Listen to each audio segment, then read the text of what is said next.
hush so my mind could just see, so my mind don't erupt. At times I feel I can't get enough, but I sip a double cup and I spin a couple bucks. Sending out some love to my blood, to my girl, to my buds, to the homie up above. Hey folks, what's going on? How's it going? Sorry about my lack of artistical background. Obviously everybody's kicking my ass on that tonight because all I've got is 2 hotel beds. Oh, there's Andres. He's not in complete blackness or whatever. There's black cave. Oh, you got a dope background too. Okay, I like that. I pulled that out and thought about using that for the thumbnail. Cyberneticshark, sir, my co-host. How are you doing, sir? I'm here. Well, thank you, sir. I'm glad to be here and see you. I'm glad you're here. It wouldn't be the same without you. I'm the pop culture guy. You good, bruh? Yeah, I'm here as well. Amazing. Shit, man. No. There you go. No. I was about to say, until you're the black dimension, I didn't even know. You cannot copy me. You copy me again, you die, sir. That's true. You know what? Die. Nobody copies on the video. I just realized that, Cyber. We don't copy. We don't really do that, do we? No. Oh shit, Andres. Whoa. You fucked up, man. you broke one of the. We don't even have any rules. You broke a rule. How's that even fucking possible? You only a time convention. Ultimate rule. Only a time convention, bitch. That's it. My god, you guys are too funny. Rules. We're funny. You're funnier than us now. Shit. I mean, you guys are so funny. You know. That's what happens when we could travel back and forth in time, bitch. I was trying to be funny, and then you guys are being so dramatic. I mean, you can evolve. I mean, you're able to evolve at different levels that we, us normal people that live in like the real, our own bleeding edge dimension, we can't do all that. No. Beat Cyber told you naturally. You're over here like, time cop evolving and shit. Well, whatever. Right. I'm happy to be here. This is a great film. And yeah, curious about you guys' thoughts. Certainly the complete opposite of evolving, as it is actually a devolving centered film. Yes, folks, we're the MCU'S YouTube channel and podcast. I apologize for the absolutely terrible creative artistic contrast or color scheme here as far as our background. So everybody has a solid one, and I've got 2 beds, instead of 1, right? I mean, seriously, not too hot. You know what I mean? It'd be better if there was naked women on it and whatnot, right? But what can I do? That's the one thing. That'd be the one time when YouTube would actually probably fuck with me. Either way, we are working for a dream. This is the Bleeding Edge review. Thank you for joining us. Thank you for all of us to catch us after we're live. Thank you for all of us to catch us live on all the platforms we're on. Rumble, Twitter, X, whatever the fuck you even call it now. I never knew what to call it before. Now who the fuck even knows? You can just pick a name for it at this point. X Live, whatever. X Live sounds better than Twitter Live, I think, right? Although, I noticed in the Play Store, they call it Twitter X. So, confusing. And I still hear occasionally Periscope pop up. Either way, YouTube, of course, our sort of home base. Facebook page, slowly growing. Working on it. Getting there. We'll get back up to 28,000. And before you know it, 128,000. 0.75. Of course, I have to mention Twitch, where we don't have a huge presence, but we're always still growing. And, in general, overall, every platform we're on, TikTok, everything. Enjoy our socials. And let's get after this fucking review. Requiem for a Dream, baby. What's up? Love it. We love all of you. Let's enjoy the review. It's a serious fucking movie. So, you're probably going to be a lot of humor in this bitch. Cyberneticshark, let's start off, sir.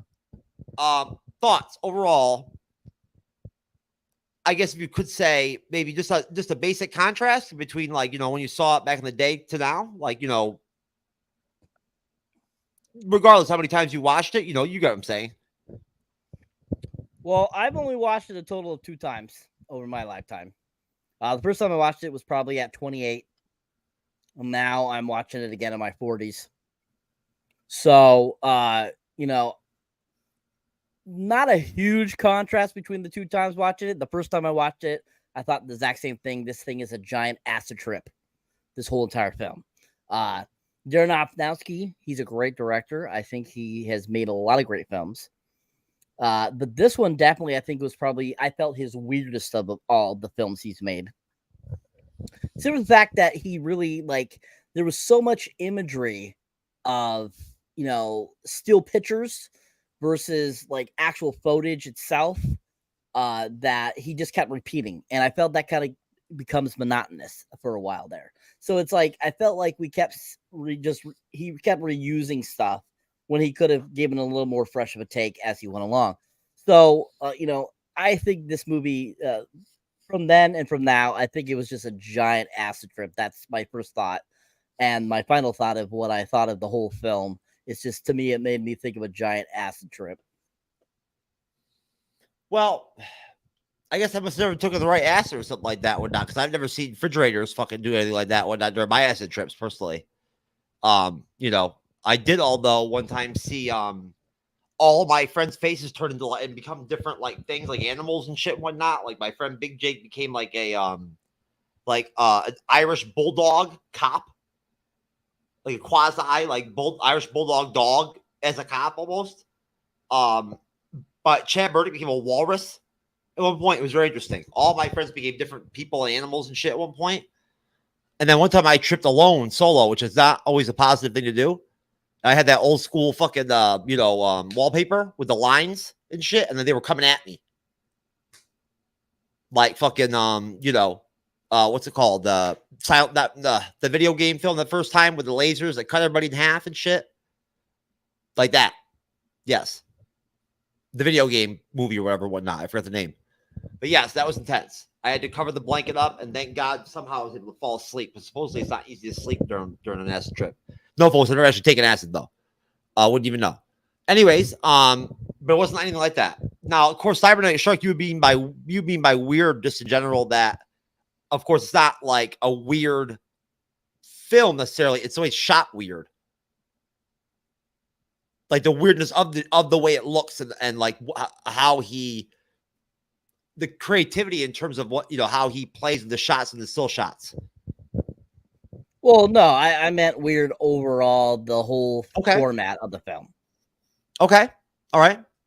Andres, same question, sir.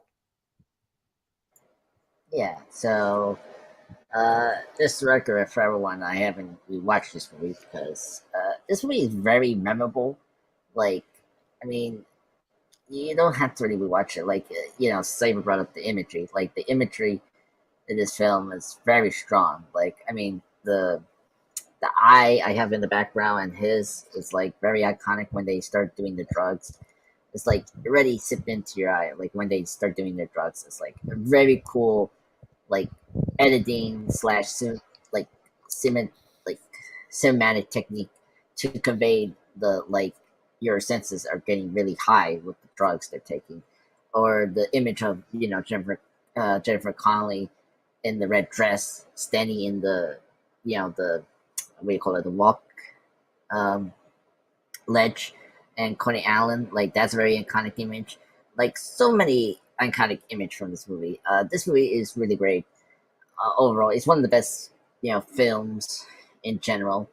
I will say, is it weird? I mean, it has very like weird moments that's like very disturbing, I have to say.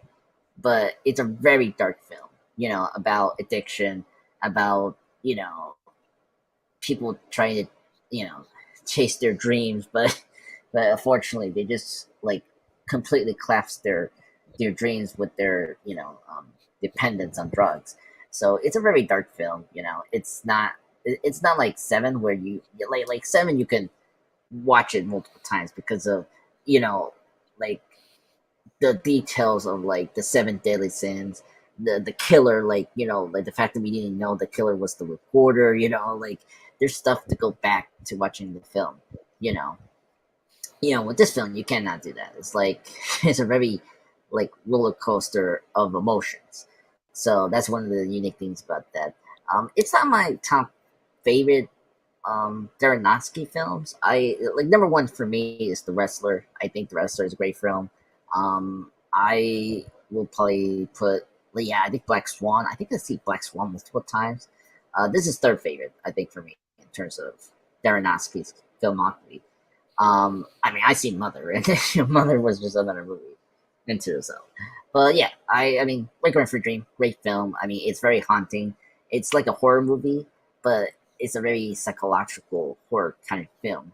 If you think about that, like it just takes you what's like how addiction takes over your mind and your body in such a horrific way, and you see that in this film. So it's one of the honest drug films that shows you about drug addiction very well. I saw Black Swan in theaters back when I used to date, and like women would decide whether I got laid or not and whatnot. They could just do whatever. I'd pay for everything, and they would just do whatever to me. Of course, I don't do that anymore, but those were my old days. You know what I'm saying? So it was very, very shitty. The whole evening, whatnot. Everything was great, wonderful, and all of a sudden, bam, she flipped the script on me and whatnot. It was intense. I can't remember what even happened, but whatever. I don't think she found me very attractive. Could even, who knows? I don't even know. Could have used me, but she was really hot though, so I was not happy. But it's okay though. Things happen, right? We don't always win. Mood was good though. I haven't seen it since then in the theater. Never saw Mother though. Now, Andres, can I ask you real quick? Do you believe that they pushed this as far as they could in terms of really depicting what this would really be like in real life at this time?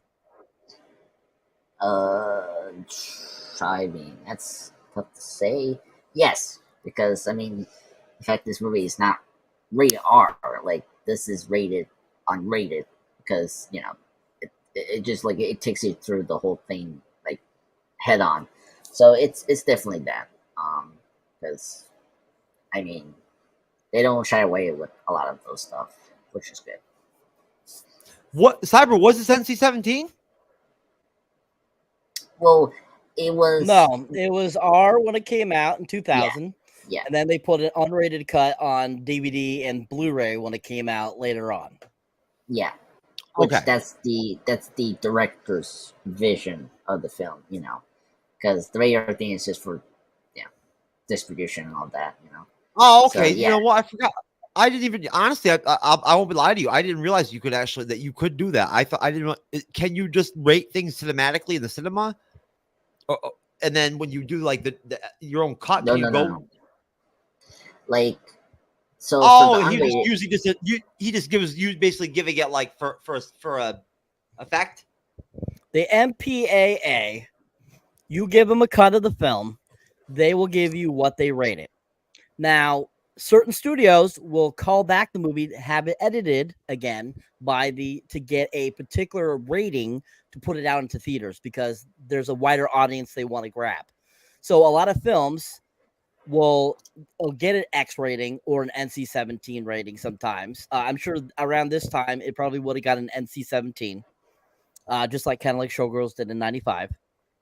And this film, particularly, if I remember correctly, when it first got its first cut, which was the unrated cut that Aronofsky wanted to put out, the MPA gave it an X rating. So when they brought it back to the studio's like, yeah, we can't have this be an X rating. So you need to trim it down and get us a solid R at least. So that's what he did, and that's what we got in theaters back in 2000. Now, an S rating would have to indicate more nudity, right? I have to imagine that's what would be it. Well, X rating at that Or time probably sexuality, maybe. You have to have a lot of graphic things. You have to have a certain amount of F words. You have to have a certain amount of graphic nudity, sex, or paraphernalia, which this movie is full of that. To get an X rating. So if I remember correctly, the unrated. I forgot about version, that. Yeah, that's right. Even the drug paraphernalia and whatnot, everything would be. Yeah, that's right. I forgot. Right. So if I remember correctly, the original cut of the scene that we get in just the R-rated cut is extremely cut down from what originally Darren Aronofsky wanted to do. And wow. And what happened too is when Jennifer Connelly was supposed to be doing that sequence, during the time that they were going to shoot it in the production, she changed her mind like twice on doing things for that scene. So a lot of what you see, they had to bring in supposedly what the word of the street is. They had to bring in a body double for certain scenes after she had originally had said, "Oh, I'll do it." So Aronofsky himself was like super pissed about this because that's the reason why he picked her. Wow. Because she had done this type of movies earlier than this that was very similar, and so he was really like kind of surprised and angry at the same time that he had to grab somebody else, another body double, to bring in after he was already ready to go production. But yeah, so there you have to get a lot of certain things. You have to have a certain amount of things to get an X rating. As time went on, too, like if you went back 20 years in the 80s, an X rating, you only had to have so much to get an X rating then. I mean, look at RoboCop from 1987. In 1987, that movie originally got an X rating because of how violent it was, with the killing of with Murphy and the killing of that one bad guy at the end of the film. And so they had to cut that down to get an R rating too. So the times are different. I know by 2099 it had changed a little bit by that time what would get an X rating, but this movie has so much drug use in it and so much drug like imagery that I'm sure that alone would get it very close to an X anyways at that time. It's really screwed up, but you know what? The only thing I freaking missed at all during the entire movie was that scene, the best fucking scene I've heard, when she does the butt. I don't know if that's the double, but when they do that butt to butt with the fucking horn dildo deal or whatever at the sex party, when she goes full blown rock bottom, that shit's hot. I'm sorry, it's fucking. I know it's sad and whatnot, everything and whatnot, but that shit is hot as fuck. She's fine as shit, like she always has been and she always will be. She's fine as shit. Dead should be fine. But she looked good as hell in this movie, man. And she wasn't even that young either. But I didn't know that, Cyber. I didn't realize that she'd ever actually touched anything even close to that type of graphic nudity before until that film.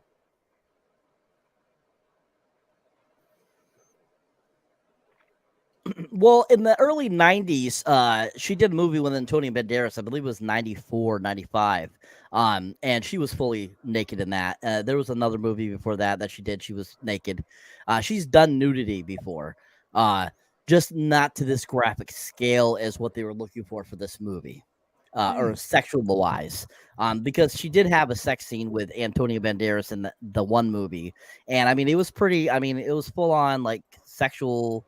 She was fully naked. He was fully naked in the scene. So, I mean, it's not like something really new, but I think also at the same time, because it was kind of a lesbian type of deal or girl on type of deal, I think that was why she felt uneasy maybe, versus when she was doing the other scenes, it was with men. You know what I mean? So that might be another reason too. Okay. I misunderstood you at first. I thought maybe you threw me a little curveball.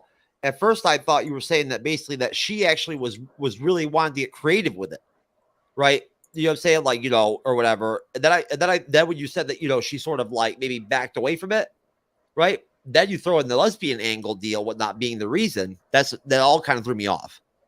So good job, sir. And honestly, I watched a lot of movies back then. That was probably my most movie watching period of my life in the late 80s and in the 90s. And it's crazy, but like I must have just I don't remember there being a film with her, him and Antonio. I don't. I definitely didn't see it. Yeah. I don't remember it at all. You remember? I don't have to pull it up now. I want to see this. I want to know what the title is and everything. I know I didn't watch. I would never forget that. I love Jennifer Connelly. I always have. I'd love to have a poster of her. I think she's beautiful. What do you think, Cyber? As far as the question I gave Andres, do you feel like that they literally came as far as they could, even stripped down? Was that I guess they basically did then, didn't they? Based on what you said. For the time, they pretty much hit the mark, I believe. I mean, could they have taken it farther? Yes, I think they could have taken it farther. But I think Aronofsky, because he was basing it off of a book, he only took it to that certain length because that's where the book took it. It didn't go in as graphic, I believe, if I remember correctly from the book. So he took it a little beyond what the book did. And, I mean, lots of directors, want to go super visionary. They want to, especially Aronofsky, he is a very visual person. With his movies, he likes to do the uncanny, the weird, the futuristic, even to the point. Look at the film The Fountain. Very that film right there. It's a very futuristic type of film. But at the same time, with any movie, you can always push boundaries, but at the same time, there's always more boundaries you can push with any type of film. But for that time, I think, yes, this movie definitely was pushing boundaries for the MPAA's sake, I would say. Viewers, watchers, I think they could have taken more. I think they would have wanted more, especially for something like this that's, a huge issue or a big thing that a lot of people talk about. You see a lot of documentaries about drug problems and stuff like that. So I think that, consumer-wise, I'm sure they would have taken more if Aronofsky had given them more. No, that's interesting, Andres, because I don't look. I mean, thank God I have no idea what it would really look like to see any of this shit in real life. I have no clue. But I would imagine it's disgusting. It's really utterly fucking dehumanizing. It's literally repugnant. Literally, compared to what we actually see in the movie, like it's got to be like horrible. Just sort of like how, I mean, in all honesty, I do feel sort of uncomfortable in a strip club. Like I don't like seeing women like that. I won't lie to you. I'm not like a little bitch or whatever, but I just don't like it. I don't think I find it slightly degrading a little bit. I do. But at the same time, though, all the women are trying to hustle you anyway. So sort of like whatever, but I do not like it. It's just uncomfortable in like a sort of a, not in a queasy way, but just sort of like a, like this is nothing for me kind of way. I don't know. But, of course I'm not very visual. So Cyberneticshark would know. He's hung out with me in person and seen some of the, paper bag type level beauties I've seen and got together with and whatnot and everything. And, they're hideous. So obviously, my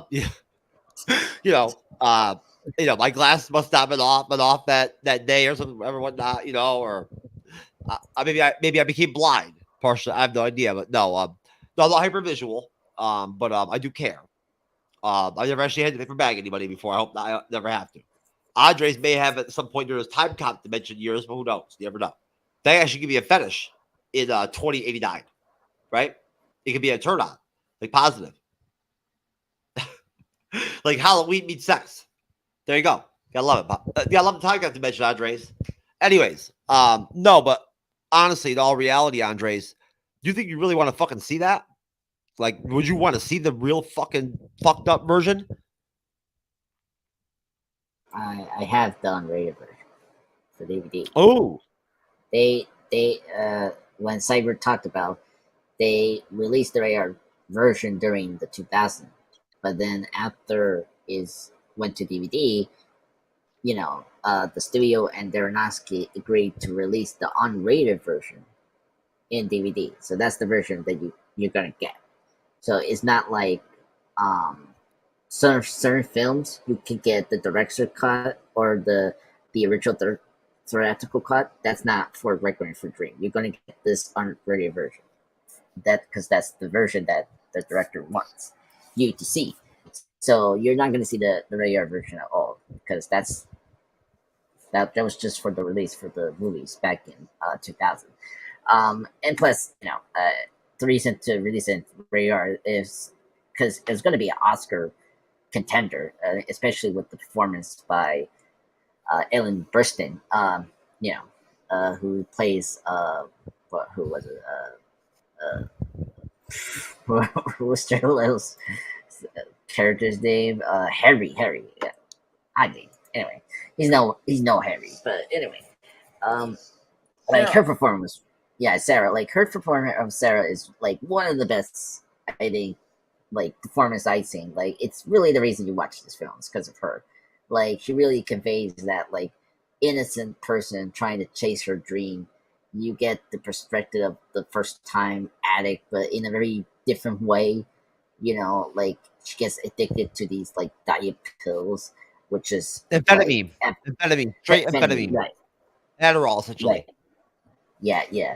And so, like, very unique perspective to see, like, this first time drug addict to, get addicted to these, like, drugs. And it's very horrifying, like, especially, like, her transformation from this, like, heavy but youthful kind of woman then turning into this like almost like abomination. Like it's crazy. Like the transformation is like uncanny, and of course the electric shock is like, oh my god, just way too much. And so Yeah. it's one of the best, one of the best Oscars performances. I wish he won. I wish he won this performance, but unfortunately, Julia Roberts won that year with Eric Malkovich, whatever the movie she was. Her first Oscar, but whatever. That was a good damn movie. I can't complain, but I think this was the Oscar performance that I liked from that year. But yeah, and speaking of Jared Leto, like I know everyone makes fun of Jared Leto. He's the worst Joker. He's bad in Morbius. I don't care, but he's a good actor, and I think this is his best performance. I mean, he disappears his role very well. I mean, this he has 2 movies came out this year, Requiem for a Dream, and then he has American Psycho that came out the same year in 2000. And like, if you told me that was Jared Leto, I was like, no way. He looks completely different from this movie to that movie. So kudos to that actor for committed to be Harry, especially with the arm and like all that. That was like, oh my god. Was he in Fight Club too? Yes, he is in Fight Club. Yep. Yeah, it's like he's also in Panic Room as well. Like, yeah, oh my god. Yeah. Panic Room didn't kill it for me or whatnot. But I'll be honest with you, I think that Cyber would. I just thought about this. But what are your thoughts? I felt a little bit in a way that maybe for some reason, if this makes sense, that the way that they shot the scenes with Burstyn, along with the way that she just physically was able to pull off, not just her acting and portrayals of her facial expressions and her contortions and her reactions to seeing her sort of psychosis, right? Was great. But I also thought that the visual aspect, and at least in her case, really fit well with her more than any other character. The way they shot it, the creativity of that part, I thought really was the best fit. Ellen Burstyn, yes, she did a great job portraying the character she was portraying. She really came, she really made a full 360 throughout the film, from where we saw her at the beginning of the film to where she gets to the end when she gets electric shock therapy. And but how it was shot, her convulsions and her dealing with the electric shock and just dealing with that, I think it was synonymous with the rest of the film, how it was built, how it was filmed, and all that kind of stuff. I didn't see really a difference. I didn't think it was anything particularly focused on her, because the whole end sequence of the film that includes, Jennifer Connelly's demise, Jared Leto's demise, Marlon Wayans' demise, and hers. I feel it was all encompassed there so tightly that it felt just like the rest of the film, the same type of idea and type of style that the rest of the film was embarked in. At the same time, too, this film, it didn't age very well, from what I've seen. I haven't seen, I don't know if it was a 4K rendition of it that I watched, but at the same time, still, this film looks very much 23 years old, 24 years old. It does not look like it's aged very well. So that also, I think, I don't think it made it look as aesthetically pleasing as, say, something that's maybe even older than it that looks more pristine. So I think that also downplays on the effect too in the movie for any of the effects that, Aronofsky did with the film at that time. Now, was it an achievement at that time? Most definitely. In 2000, when that movie came out, everything in that film, the whole scheme, the whole presence, how the visuals were done, how Ellen Burstyn's character was, and how they focused, they kind of gave her a little bit more screen time than the rest of the stuff in that ending. Most definitely, I think, was a very strong achievement at the time. But looking at it now, I just see it as all the same. I don't see it any different than. I think I meant more of the creation standpoint than really the visual standpoint. I apologize, Andres. You know what I'm saying? The way the creativity of the visuals, along with her. Me personally, I loved her dichotomy of how her descent. I found it very unique, and honestly, even though it was horrible, it also was intriguing to me and interesting to watch. If that makes sense, compared to everybody else. Yeah. Well, because like I see what you're saying, because like one of the criticisms you can throw with this film is like, because with the three characters, Harry, Marie, and his Marlon Wayans character are going through a typical drug like withdrawal / addiction story you've seen in every movie, where Tyrone. Tyrone, right? Thank you. They're going through like a typical, like, if you've seen any movies that deals with drugs and all that, like it goes through like this very familiar pattern. Where Burstyn, on the other hand, is different because she's going through a different, like she's dealing with it the first time. So you've seen a very different perspective. That's why I meant seeing a very unique perspective from the mom, and hers is a little more like innocent because like you're seeing her trying to achieve a dream, like the other three characters that overlapping the story, but like she is really like going after it like hard. That's why she's like the last person we see with the similar shots of the characters like curly around in their beds or couch, whatever. So like that's why hers are more aesthetically unique, because it's like this is the first character dealing with addiction, and then like the effects of her in the mind, like where the other trees like they've been doing this for a while. So like you're seeing a different the different way of how drugs affects people differently. So I see what you're saying. Definitely, most definitely, and no, and I'll tell you, here I was about to say and ask you guys, I thought that this was actually a film where unlike a lot of films nowadays, the whole where you have the whole token black character, right? They really put Marlon Wayans in this film for contrast, not for PC purposes, whatever. That all us and I realized his name was Tyrone again, and that's like utterly the most stereotypical black name possible at that time. So like at the same time, it kind of contradicts what I was gonna say or ask you guys. So I'll still ask anyway. Cyber, would you say that you'd agree with me that at least maybe in this film itself, maybe the time period, that this was not PC heavily, maybe lightly could have been for contrast? I mean, great contrast, of course, but at the same time, it wasn't pushed it for PC heavily at all. It really was for contrast. Well, PC, you mean politically correct? Yes. Okay. So politically correctness didn't really start coming into effect until mid 2010. So yes. So I mean, at this time, no, it wasn't going for political correctness at all. It was actually still for entertainment value. So I think that this movie was definitely about creativity, about showing a story, and just being entertaining for what it is. And at the same time, I'm sure that there was some underlying, talking or itinerary about how bad drug use is. So at the same time, trying to realize what your demons are, and that you need to, if you keep going down that path, you'll end up what happens to these three characters at the end of the film. So definitely at the time, it was definitely for entertainment value, I feel. Creativity, and most definitely, I'm sure, an underlying tone for not to use drugs, most definitely. Certainly, and Andres, I think it was very creative because, in all honesty, I wouldn't know the statistics and whatnot and everything. And again, I don't know.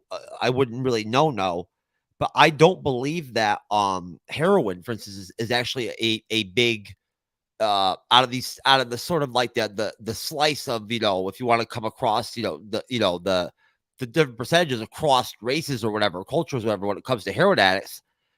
But African Americans typically aren't heroin addicts. They don't make up a big regardless of a proportion of percentage of population, they're not typically leaning towards heroin, right? So for them, what I mean? Like it's not a normal thing. I mean, it really isn't. It's not standard. It's more of a Caucasian thing. It really is.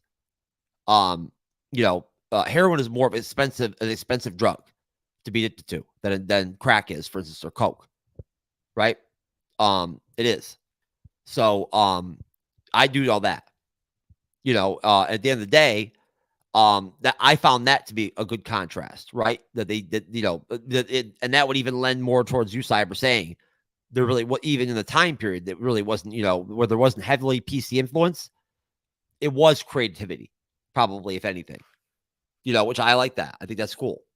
Andres, your thoughts, sir? Do you think that that it was a good balance? I mean, I love the contrast of the four characters. I love the fact that they went with 2 women, 2 men, right? And it was a good fit, right? In terms of the ages, right? Like all of it all worked for me, it flowed well.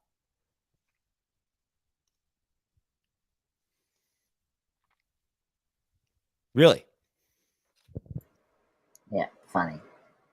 Me, such a jerk. Anyway, well, you know what? I should drop my F-bomb, right? Because, it spiked the views. You do. It's been at least 2 shows you haven't said fuck. Yeah. Fuck you, motherfucker. Oh, okay. There you go. You forgot to say it? So, All right. yeah, no. Fuck you. No. Anyway, that's just me being a gentleman of cursing. Anyway, so yeah, I agree. I mean, also we have to read out. It's based on a book. I don't know. I haven't read the book. I heard it. It was based on like very faithfully. I mean, actually, you can look at the credits. The author of this actually wrote the screenplay with Darren Aronofsky. So it's really good that this story is faithful to the vision of the author. So that was really great. And plus, you see a cameo of him in the movie. He's one of the guards that's shouting towards Tyrone when he's doing whatever he was doing. I guess like flushing the toilet or something like that. I don't know what he was doing, but that was the author that was shouting. That was actually the author. Hubert Selby Jr. Yeah, that's the person that wrote the book. So yeah, I agree. I mean, the contrast of the 4 characters are really good. I mean, it's sort of separate, to be honest. Like, because you got the 3 characters being young, and like you see them chasing their dreams. Like, the thing that's consistent with the characters is them chasing their dreams like chasing their dreams and fulfill their happiness. That's like the consistent theme with the characters. Like Marie wants to open up like a fashion store, clothing. Like Tyrone wants to have a better like life. Like live in a good house, and like because like especially the scene when he's talking to his girlfriend with the mirror, like because like it's the first time having a decent mirror. And then obviously with the mom, she wants to go to this television show, like to be noticed and be like because we know the husband is like no longer in the picture, as we've seen, and so so you get why she wants to go in this TV show that she really admires and why she's watching the TV. So yeah, I mean it's all connected. I really like it how the way I like this movie is not too long. That's the thing about this film. It's like it's really good with its pacing to tell you this what was it, this destruction of people and their dreams and how it was gonna fall apart because of this like one thing that they are like being held back because of their addiction, and so it's really all well paced and all that. And you're excited about the messages. I mean, it's not a PC film at all. It's just like No. Like the themes is all about like dreams, the addiction and how it affects people. Like that's what the film is commenting on. And I don't think Aronofsky is really the type that gives a shit about PC anyway. No, I mean, come on. I seen the well, like it doesn't talk about anything about weight loss or anything like that. It just shows you how this man just buries himself for food because of he lost someone. So like, what are you gonna do? It's like he's gonna bury himself with food. That's what Wickering Green is. People like these people are just burying their pain with drugs. Speaking of which, I don't dream. Isn't that weird? I haven't dreamt in almost 10 years. I haven't had a dream. I don't dream for whatever reason. I'm not able to. Either way, I have no idea. It could have something to do. I don't know. They believe that I may have a hard time getting REM sleep, and that may have something to do with my insomnia. That I don't get REM sleep well. Something to do with my brain being off kilter or whatever, whatnot. The chemicals, whatever, whatnot. I don't get REM sleep even when I sleep. Who knows? But I don't dream. I can't remember what I just thought of. I don't remember what I just. You know how I am, Cyber. I never even thought of it until now. I don't dream. At all. So it's kind of, I don't miss it or anything whatnot, but I can't remember what it feels like to have one. And the only kind of dreams that I do have are the kind of ones, a long time ago, whatnot, I don't want to remember. But anyways, either way, they're kind of like the movie. Either way, just a little glimpse of the True Knowledge personal life, folks. But no, it is a really good film without question. It's not, I don't think it is, I saw the term masterpiece dropped a couple times and whatnot in some of the descriptions. I don't know. I've never seen the other version. At that point, I'm intrigued because again, although it might be a little bit deep to watch, it could be really good.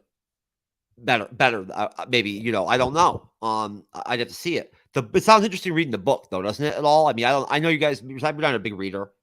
I don't read that much. But the book seems like it would be pretty cool.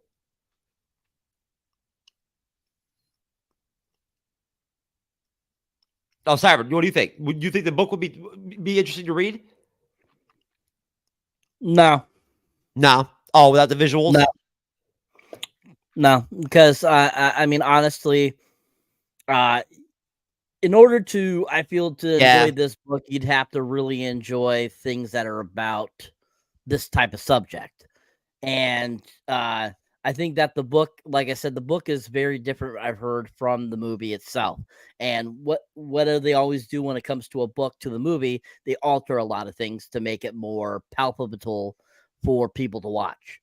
So I feel that you probably try to read it, you probably be like, oh, this is just crap. This is just way too much for me. Like, I can't, what they actually go through in the book is a lot different than what they go through in the movie. So I think that a lot of people will probably, were big fans of the book, probably didn't care for the movie. And people that were big fans of the movie tried to read the book and probably didn't like it. So usually that's the case when it comes to books and movies, unfortunately, is that they alter things that, what made the book good. For instance, the Meg book series, which is, is the basis for the 2 Meg movies that just recently came out in the last 4 years. I've read all the books up to the current one I'm reading, and those books are phenomenal, amazing. Now the movies, they use some of the material, but they alter a lot of things. So unfortunately, for me, like, reading books and watching the movies was like, oh, well, that didn't happen. This didn't happen, blah, blah, blah. But at the same time, they still made it so good. I don't care. But at the same time, that's not always the case. So, I feel that the book probably is not that great and I would never want to read it. Well, I mean, Drug Addiction is, you really kind of need the visuals, right? To really kind of really, wouldn't you think? I mean, Cyber, if you want to focus on drug addiction, you sort of need the visual aspect in a way. But at the same time, I'll go to you, Andres, too, on this. Would it make sense at all to you that, in my mind, I would imagine if you wanted to make a book accurate version of the film to have that match, you need a very, very, very talented writer to be able to actually even really be able to express this level of film. Because it is a good film. Without the visuals, you'd have to be very good. Like top notch. I'm talking like best of the best almost. All you got to do is, it's already written for you. You just got to put it into screenplay format is all you have to actually do. So if you want to take a book and make it directly into a movie, take it word for word, verbatim, from what the book says, and put it into a screenplay, which is not that hard. All the screenplay person would be doing is taking the words and putting it into the format that would make it movie worthy. So I think it's very possible. What I'm saying is, if you wanted to take spin it around, if you wanted to actually match, if the book is that different, and you wanted to match the film itself with the book, you need to be a very good writer, very, very good, very creative, very deep. No, I don't think so. Mm-mm. no. What do you Because think, Andres? if you're taking the source material right from the book, there's already creativity. You don't have to do anything else.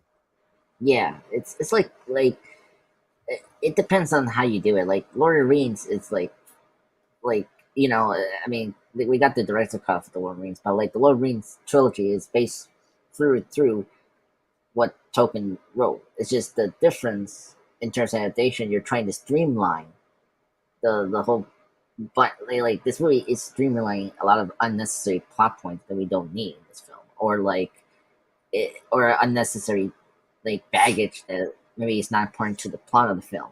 So that's the point of adaptation to book to a movie. So that's why there's always going to be changes because, okay, like there's one section like Perks of Being Wildflower, a movie that I like. It's very different than the book I read because there's just a lot of like meandering like outside the plot like that doesn't connect all to the main storyline. So like that's why it's always different. So, but I wanted to address the question about the masterpiece thing. It's a masterpiece because of like three things we haven't bring up is the score and the editing, and then of course the cast members because like this helped like it really took Jared Leto like despite Jared Leto being working since the 90s, this is the film that I think a lot of people know as Jared Leto as a really great actor. The score by Clint Marshall, great score. It's a very haunting score. Like I actually own it, thank goodness. Like I listened to it. It's a great score.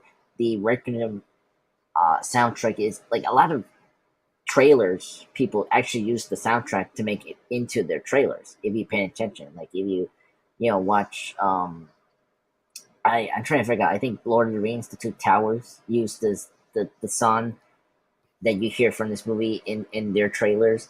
Like it's the same thing with the 28 Days Later soundtrack by John Murphy, with in the hearts of in the in was it? Oh my god, in the House of Heartbeat is also a good example how popular the soundtrack gets.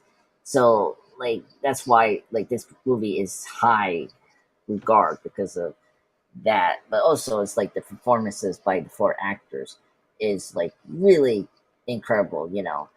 Minus what as Cyber told me about body double Jennifer Connelly, but like everyone is committed to the performance. Like Marlon Wayans, like see him in a serious role is something you never see. Like that was like kind of shock.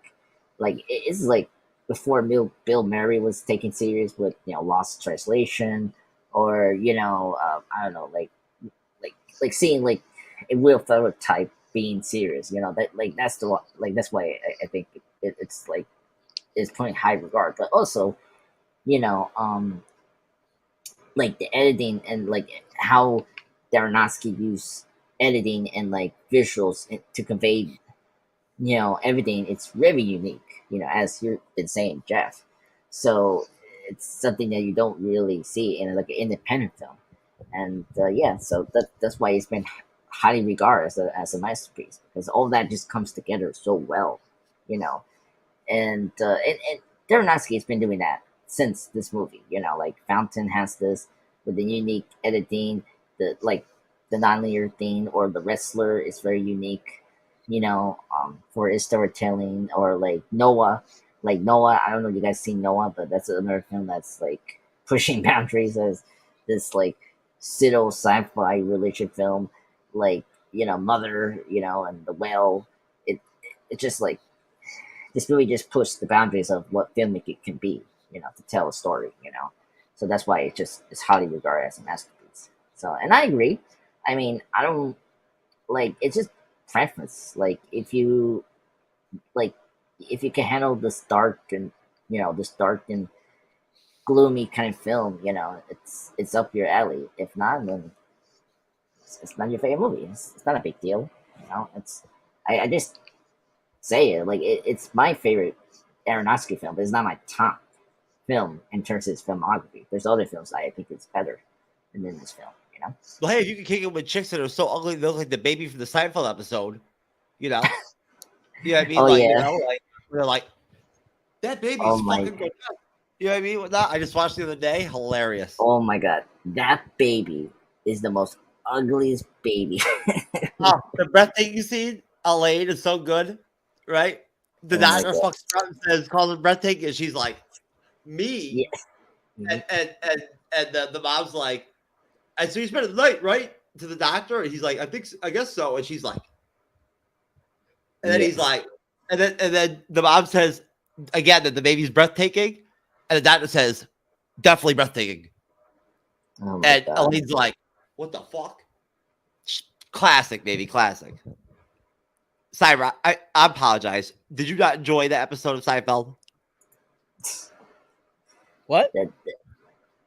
The episode that he's talking about is the Hamptons, where they go to the Hamptons over to see their friends with the ugly baby. Go with George with the girl that goes topless and then she sees it with the shrinkage. Yeah. Great episode. Oh yeah, Oh my I watched it today. It's fucking hilarious. I haven't seen it in so long. God damn, I forgot how good it is. It's one of the best episodes I think ever on Seinfeld. Good show. You know, I don't even know how you'd review that, to be honest with you. I don't think you could. But I laughed my ass off. I haven't watched Seinfeld in a while. Seinfeld will always be on something. Right? In some way, almost. It'll be like, you know, somehow it'll be there. Right? I imagine you know Andres, is Seinfeld still on in some form on 2063? Yeah, I mean, it's on TNT, Oh, TBS, Comedy Central recently. I mean, even Channel 11 is there. Oh, really? TNT still exists in the year 2063? It could be. Oh my god. And you're talking about in my timeline where yes, yes, we still have Seinfeld. I mean, there's I don't know what you call it, a streaming service we still have. So Seinfeld is in Netflix still over 2026, whatever my timeline is. Sorry, you mentioned Oh. there was like there were like there was like a rebellion, like these people that like refused to cut the cord. Like fuck that. No, see, What? I remember It's cable nothing, bitch. he said I don't know he- what crack you smoked before the episode, sir, but I am lost at what you're talking about here. Oh my Last thing I God. heard was time cop dimension.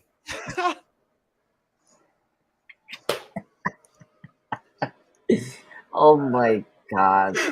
Jeff, I'm sorry. Saber. I tend to start tuning you out when you start going on. Okay, Come on, that was good, dude. Andres, that was funny as shit. I think that was the funniest I've ever seen. I've never seen Andres laugh that hard. Andres thought it was funny. For whatever that's worth. I mean, he lives in different dimensions and shit at different times, so who knows? Audience, I feel so bad for Saber. What in God's name is Jeff is saying? It's just hilarious. I know. Before you know it, Cyber's gonna start drinking during every show. Yeah, this is deal with true knowledge, bitch. He It he's sucks, man. drinking What now. are you gonna do? He's Driving drinking. down, driving alcoholism. No, just kidding, folks. We'll be doing that anytime soon because we're not trying to live working for a dream on the bleeding edge anytime soon. We're the bleeding edge, but we don't want to take it that far. And none of us are addicted to drugs except me, and I only do that on Tuesdays. I'm the one drug addict that can only be addicted on one day of the week. It's on Tuesdays, and I think I'm fine for the rest of the week. You know, it's very interesting actually. But in all reality, though, in all honesty, you're right. The three characters besides Ellen Burstyn are pretty much, I believe, in the same age group, like very similar in the film.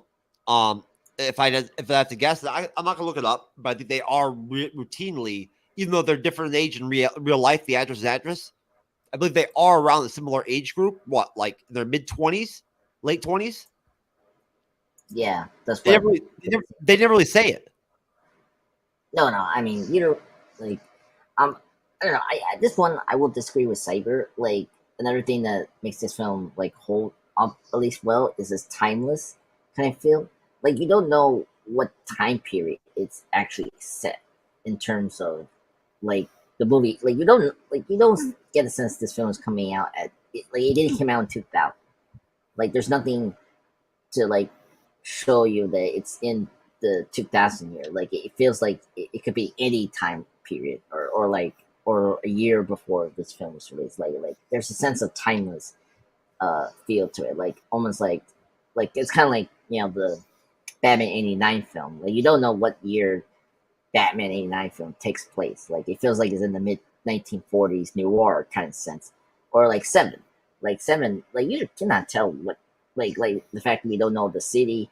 Like you don't know what year is the universe in Seven is. Like that's one of the things I like about this film. It's very timeless because like with all films, it's dated because of like the like licensed music or like technology. Like this film is like it keeps it in like a middle point where like I cannot tell like this is a 2000 film. What do you, Like, yeah, what do you think about that, Cyber? What would you think about that? I mean, honestly, Seven is a lot more really caught in one place. You don't really see much. Yeah. This film at the same time, Cyber, but I believe for the most part, you don't really see a lot of geographical difference. Like, I mean, you really don't see. There's not a lot of stark contrast in terms of where they're at. By the way, we're in New York. I just want to say that out loud. Like, I know it's in New York. Like, Coney Island is the setting. But I'm just mainly talking about the time, like the timeless feel. Like, you don't know what you're in. Like it's pretty spotless, But we know what locations we're at. Like, Okay. they do tell you that. What do you think, Cyber? So what do I think about the cinematography, basically? Of Timelessness of Andres says there's like a timelessness to it, basically, like a similar to Seven, where you really don't know, like over time, you really have no clue, really, kind of like where you wouldn't be able to accurately be able to like say that's exactly from the year 2000 type deal, right?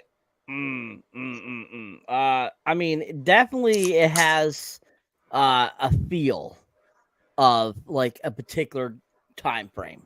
Most definitely, It does. I don't think that it's supposed to be not 99 or 2000. It's a mix.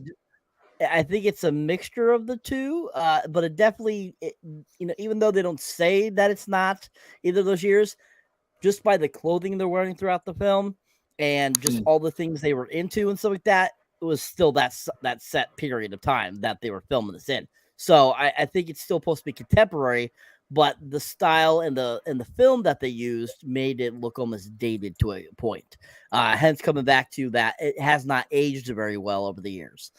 23 years later, this movie looks pretty old for only being 23 years old versus say a movie from like the 80s or the 70s. I mean, there's some 4K transfers of some of these movies that are from that time period that this movie doesn't even look close to. I mean, the pristineness of some of these films, like Jaws from 75 looks even better than this film. So, I mean, I don't know. I don't know what filming they used for it, or if that was just a part of what, Darren decided to do, like have a particular film he used.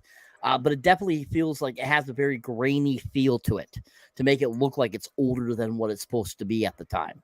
So yeah, that would be my thoughts on the timelessness of it. Yeah, It felt to me like I don't want to say it felt cramped or tight, but it felt like everything was very much shot with nothing was wide angle lens. Everything was very much compact. Would that make sense, Andres? There wasn't a lot of contrast. Yeah, it's a very claustrophobic film. That's the thing. Like I think that's what the director is trying to aim at. It's very claustrophobic. That's right. There is no wide open shots, really, are there? Yeah, that was always the attraction at Darren Aronofsky. Like I saw that in the behind the scenes stuff. So no, I agree with that, Cyber. Also like I don't think this film haven't been transferred to all like Blu-rays or like some of our several high profile films like Seven or like Blade Runner or like the Alien films. Like I don't think this hasn't been transferred into any formats of like 4K or the like Blu-ray sense, which is kind of a shame because I definitely want like this to have like a very polished look because I try to remember. I see a trailer on YouTube and it looks better there than like in the film. But also, it depends on the cinematographer choice of like the format. Like maybe it's either 1.5 or like something maybe higher or maybe lower because of the budget. That's the thing, because it really depends on the budget you have for this film. And this was a very small budget kind of film. Oh It's yeah, like 5 point, I think 5.3 or 5.4 million. Yeah, 4.5 million. It's the correct 4.5 one. million. Yeah, I know. Yeah. So it's like I cannot blame them with the kind of look of this film, which is not like a big surprise. Like every other film has that kind of grainy look. Like 28 Days Later has that kind of look. If you've seen that film, like that film has a very weird like Dominic charity kind of look to it. Like it's almost like it's being taped like a amateur kind of real person, whatnot. So yeah, it's not polished like some of the other films you see that looks like very high end definition in theaters or DVD, because of the either the lenses or the format they use for the film. Sure. No, Yeah, and this is before. Go ahead. Yeah, sorry about that, but like this is before digital. Like digital didn't became like prominent around 2006. So like we still were ahead of the digital format. So like this is before digital format cameras came in. So this is still like the camera like formats. Oh yeah, 2006. That was before I had my Bacta tank and I actually had the experience STDs. That was rough. I'm telling you. Anyways, but yeah, the budget was 4.5 million. Box office 7.4 million. So the film didn't exactly kill it, right? Box office wise. But at the same time, though, again, as we've talked before, in the past, Cyber, there never was that huge obsession back then with box offices. It wasn't this huge critical thing that it is now, almost, right? Where we really pick it apart and whatnot. At least I don't remember it being one where we ever really it was a huge thing. Like, oh my God, this movie, didn't make this amount of money, whatever, whatnot. People didn't freak out about it. Well, the key there is that there wasn't social media back then. So that's why it becomes so big now, is because of social media, because people are talking about it all the time, because of how we've had so many towering films over the last 20 years that have been, gotten a lot of controversy. A lot of them have become super popular with a lot of people, and they're not happy with what has gone on. And the film industry itself has changed over the last, couple decades. Box office has always been a thing. It's always been talked about. Just only the movie nerds talked about it. Not everyone did. And social media brought that forward by, bringing podcasts into the thing, by streaming and all this kind of stuff. So it's always been there. It has more of a voice now because of how streamlined everything is now. For real, I mean, whoever would have thought that in 2023, by 2023, we actually be able to experience permanent erectile dysfunction watching TV. Right? I mean, who could have known? I'll tell you right now, as far as 4K goes and aging chicks, them chicks with the bags over their heads in Cyber, you see them. I mean, imagine them aging in 4K. That's rough, baby. That's breathtaking. There you go, Andres. And the time comes to you can actually check that out if you want. But either way, Nope. We don't have that in our time code universe. You claim to be claiming this universe. Let's just say that the body double was one of them chicks from Jennifer Connelly. The scene would have not been as good. There you go. Yeah. Yeah. Sure. I mean, we still have that version. So it would be Requiem for a scene.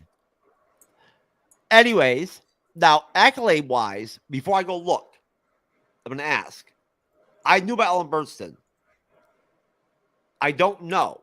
I know Cyber probably would know. Andres, what else do you think this film might have got nominated for potentially? Besides Best Actress for her, I think it was either editing or sound mixing. That was I think. But I think this movie was only nominated for if you're talking about the Oscars, I think this movie got one.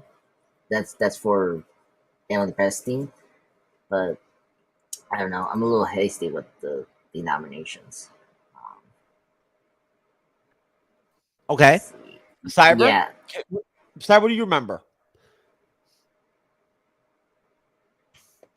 Well, I know Ellen Burstyn was the only one nominated for a nomination at the Academy Awards that year.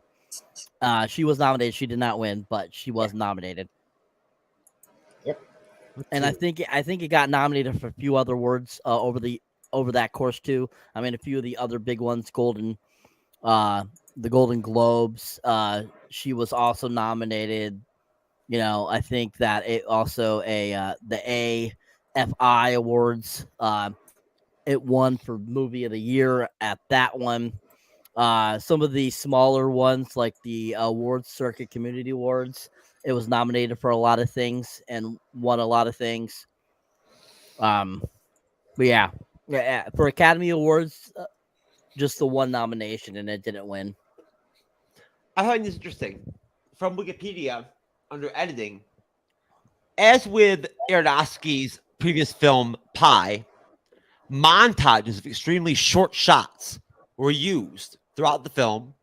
Such techniques are sometimes referred to as hip-hop montage, but are also employed in traditional cinema, such as Men with a Movie Camera. While an average 100-minute film has 600 to 700 outs, Requiem features more than 2,000.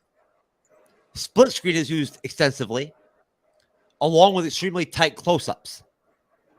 Long tracking shots, including shots where the camera is strapped to an actor, which I don't remember that from the film, facing them, known as SnorCam, nice, and time-lapse photography are also prominent stylistic devices, which I think you also basically sort of quasi-mentioned already, Cyber, to some extent, or more with the still images.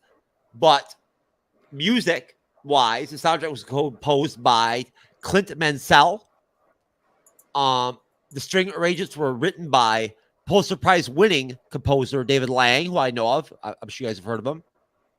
It was formed by the Kronos Quartet. And let's see. Aronofsky alternates between extreme close-ups and extreme distance from the action. I don't know if I agree with that, but with sharp cuts between reality and characters' fantasies, the camera work forces the viewer to explore the character's states of mind, hallucinations, visual distortions, and an accurate sense of time. I like that. The average length of scenes also shortens as the film progresses, from around 90 seconds to 2 minutes in the beginning, until the cinematic scenes, which are cut very rapidly, accompanied by incidental music. After the climax, there is a short period of silence and serenity. Pixelation and a fisheye lens are also techniques used to help reinforce the effect of drugs. And viewers, this is from the character. I have a couple fisheye lenses; they're pretty cool. Now, as far as all that goes, Cyber. Now you probably would be more than I or Andres. I would think probably would be know more about all that. I'm not that. I'm somewhat up to snuff with the terminology when it comes to the editing and the more with the shooting and the actual cinematography. But were you already in the know at all, whatnot, with all those terms? I mean, did you already know about, for instance, sort of I guess you would call it the SnorCam?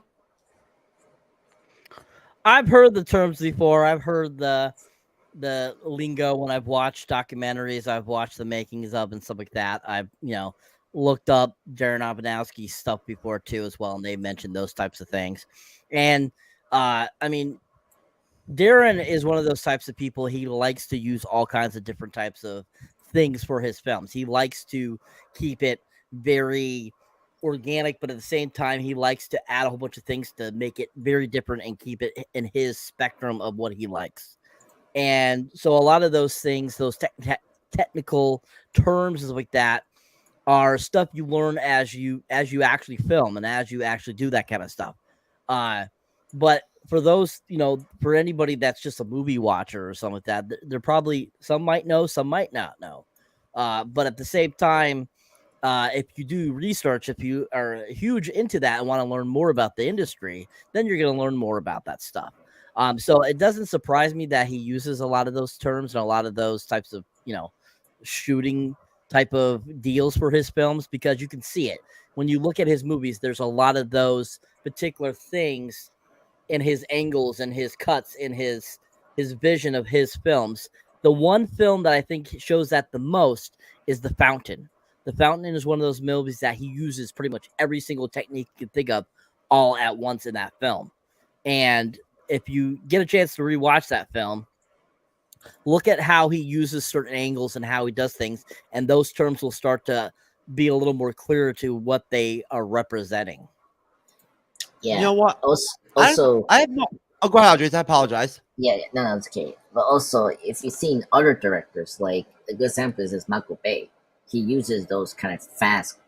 This is what you call fast cuts, fast cutting, as this film is using, where you see so many jumbled images of like particularly the Michael Bay's action scenes. If you've seen Bad Boys or the Transformer films, that's what is called fast cutting. Just like meshing up this imageries into like this very fast editing kind of way. And so like that's what Aronofsky uses several times in his film, particularly The Fountain.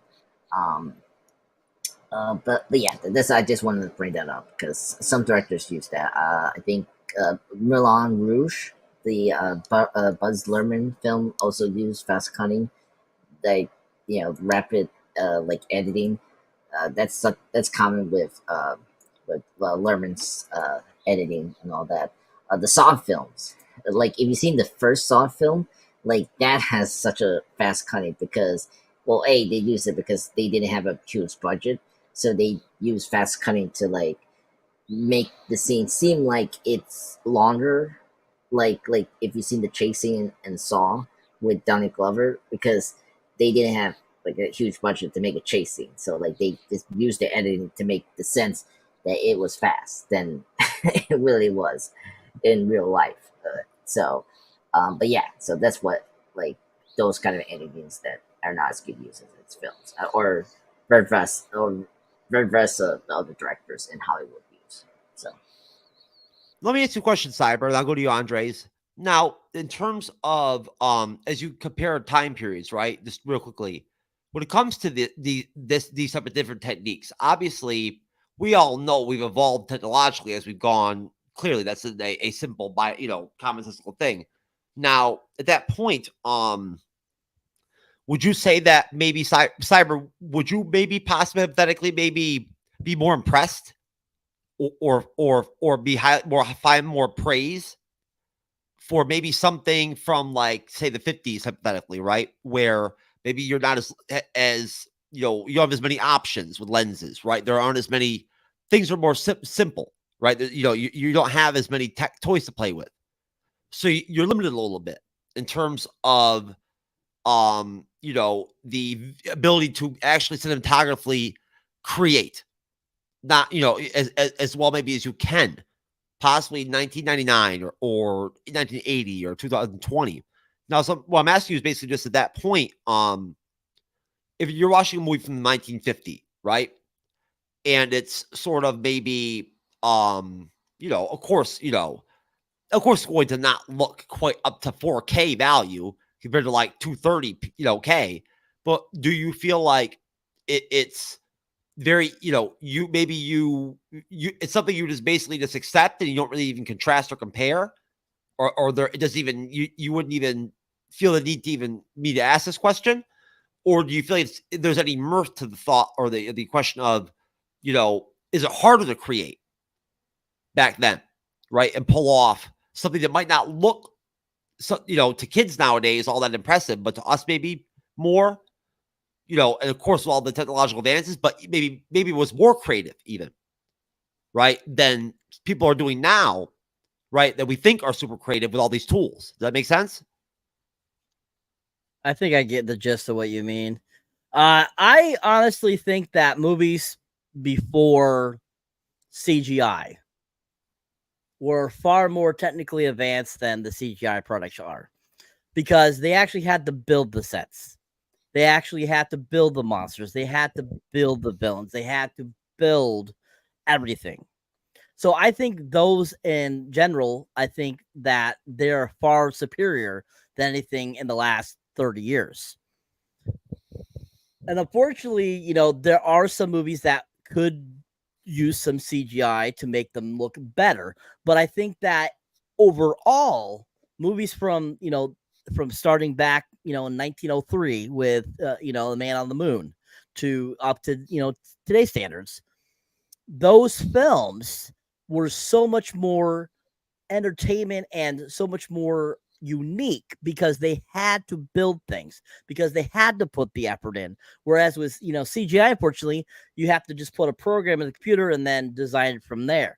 Like, I mean, I'm not saying there's no creativity in CGI. What I'm saying is that there's a lot more thought process involved, a lot more difficulty when you have to actually build the products to put into your movies to make it look as good as it can. I mean, you look at with all the technical difficulties Jaws had in 1975 with that mechanical shark Bruce, and even Jaws 2 had the same problems. They had several problems with the, unfortunately, the robotic shark. Even though they had those problems, they still, because they made life-size replicas, those looks far superior to, say, a CGI shark, you know, until they brought out the Meg movies. Now, the Meg movies have proven, The Shallows in 2016 have proven that you can start making CGI sharks look as realistic as possible, and they are fantastically done.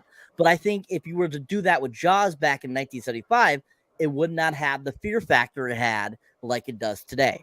It would, because you knew it was CGI, because you knew it was fake, you didn't have that realism, and that's what those robotic parts, those robotic monsters had. They looked, they were physically there, so you actually had to interact with them, unlike, you know, with a lot of things these days, it's all CGI characters now.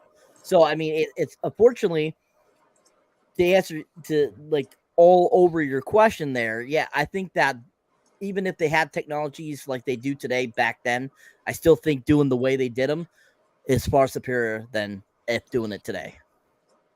Well, sir, I apologize. That's actually, folks, that's a great answer because you're right. I apologize if I didn't come off with a totally accurate sort of question the way that you may be wanted, but what I meant more towards was the director itself, and I apologize for that. What I basically meant was from a directing standpoint.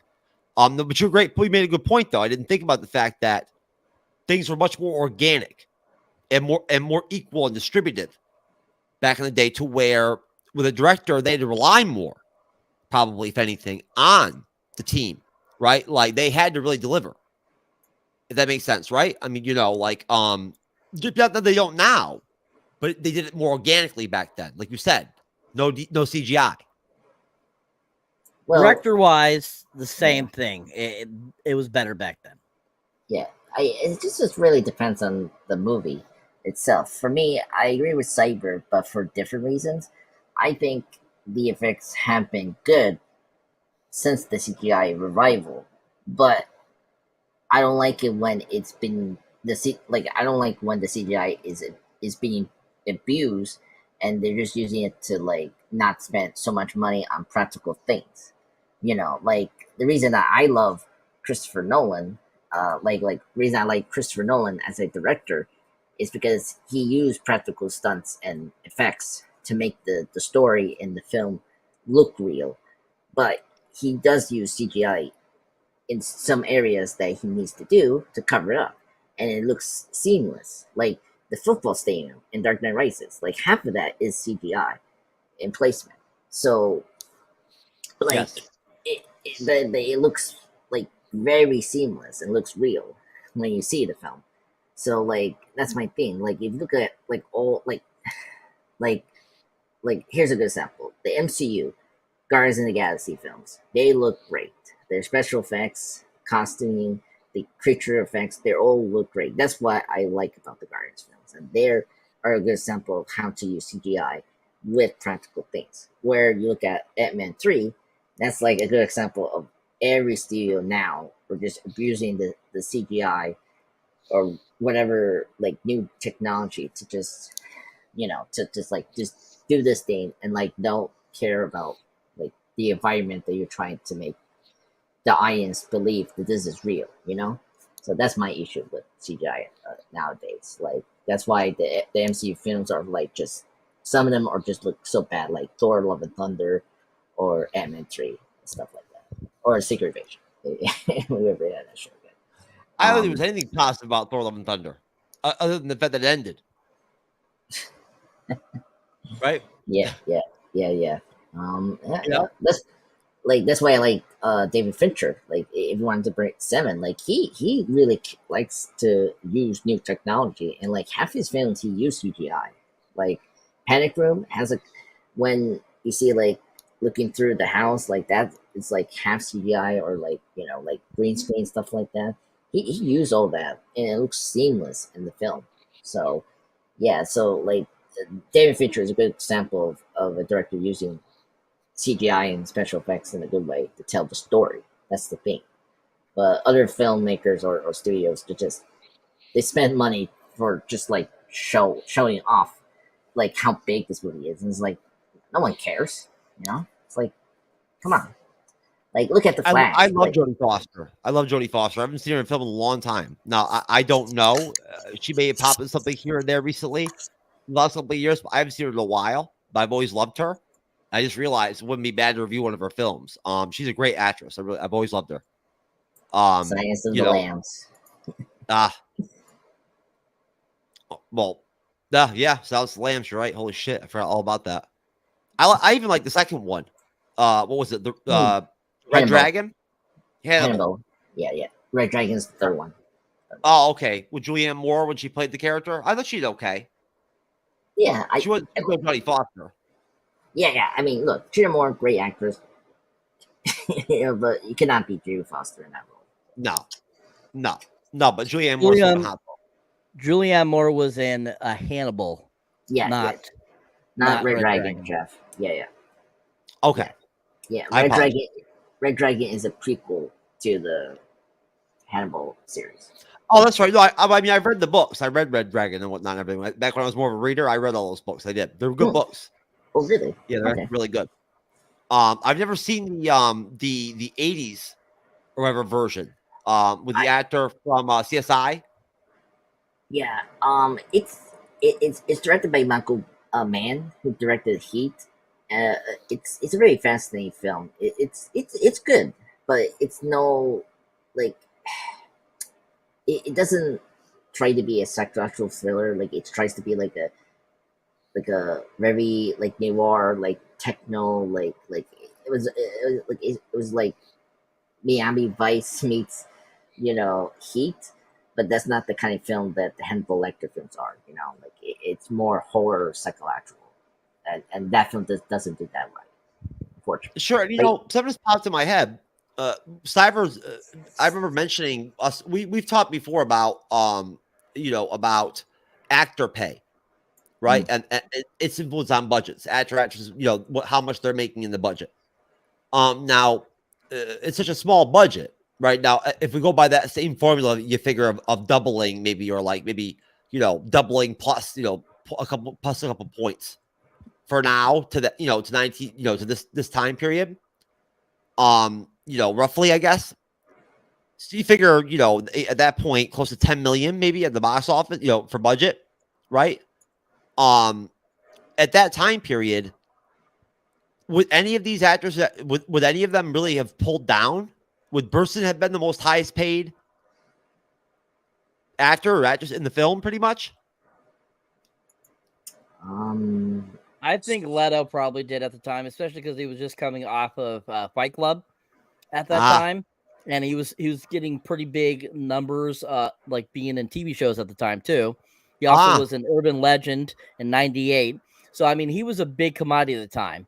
So I think it was probably Leto, Connelly, Wayans, and then Burstyn. Burstyn probably was at the end of the scale because she was an older actress, and so she was trying to look for like a revitalization to her career at that time. So she probably took anything she got at the time.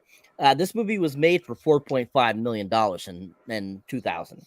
So this movie probably, majority of that budget, I would say, was at least those three main characters, and then Ellen Burstyn, and then whatever else it costs to, for the effects. Because if you think about it, the movie itself, there wasn't a lot of effects that needed.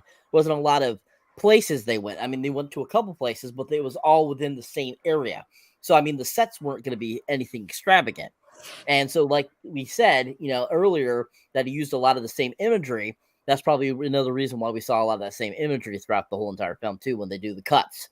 So, I don't think the actual budget for the film was very much. But if you were to make that movie today, you're probably looking at quadruple what it was made for at that time. 4.5 probably would cost more like 50 to 60 million today. So, because the actors would be wanting more, you know what I mean? So, I think that's right. At that there's time, no nudity now, so now you got to get $50 million just to show your tits. Yep. So, Yeah, right. Yeah, it sort of depends on the movie. Like big budget movies, you have to pay very big for the actors to do blockbusters. That's like usually the norm. Independent films, the actors will like give in their they will cut out their salary just to do the film, but like they will probably get like a participation to like the back end of box office and stuff like that.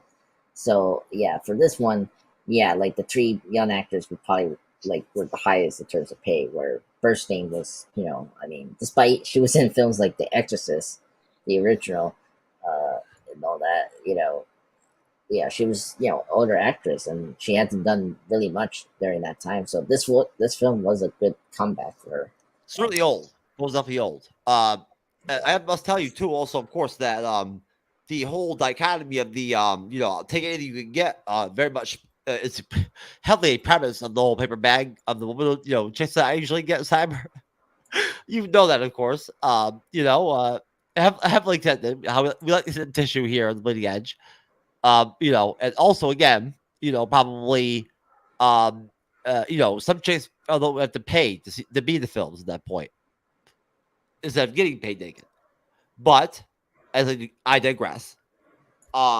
No, but also at the same time, Cyber, would you say that now I wouldn't know this at all, and I really am asking a question.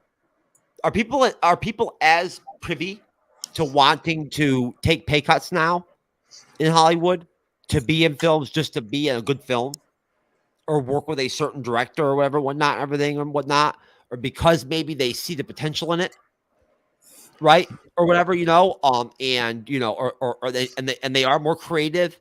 They're really more about the art, right? Like they really are about the quality. Is there less of that now? I mean, again, social media, I know, of course, I know how things evolve and change culturally over time, generation to generation over time passes. But has that changed at all in terms of the industry completely? Flipped. Is that dichotomy still there at all?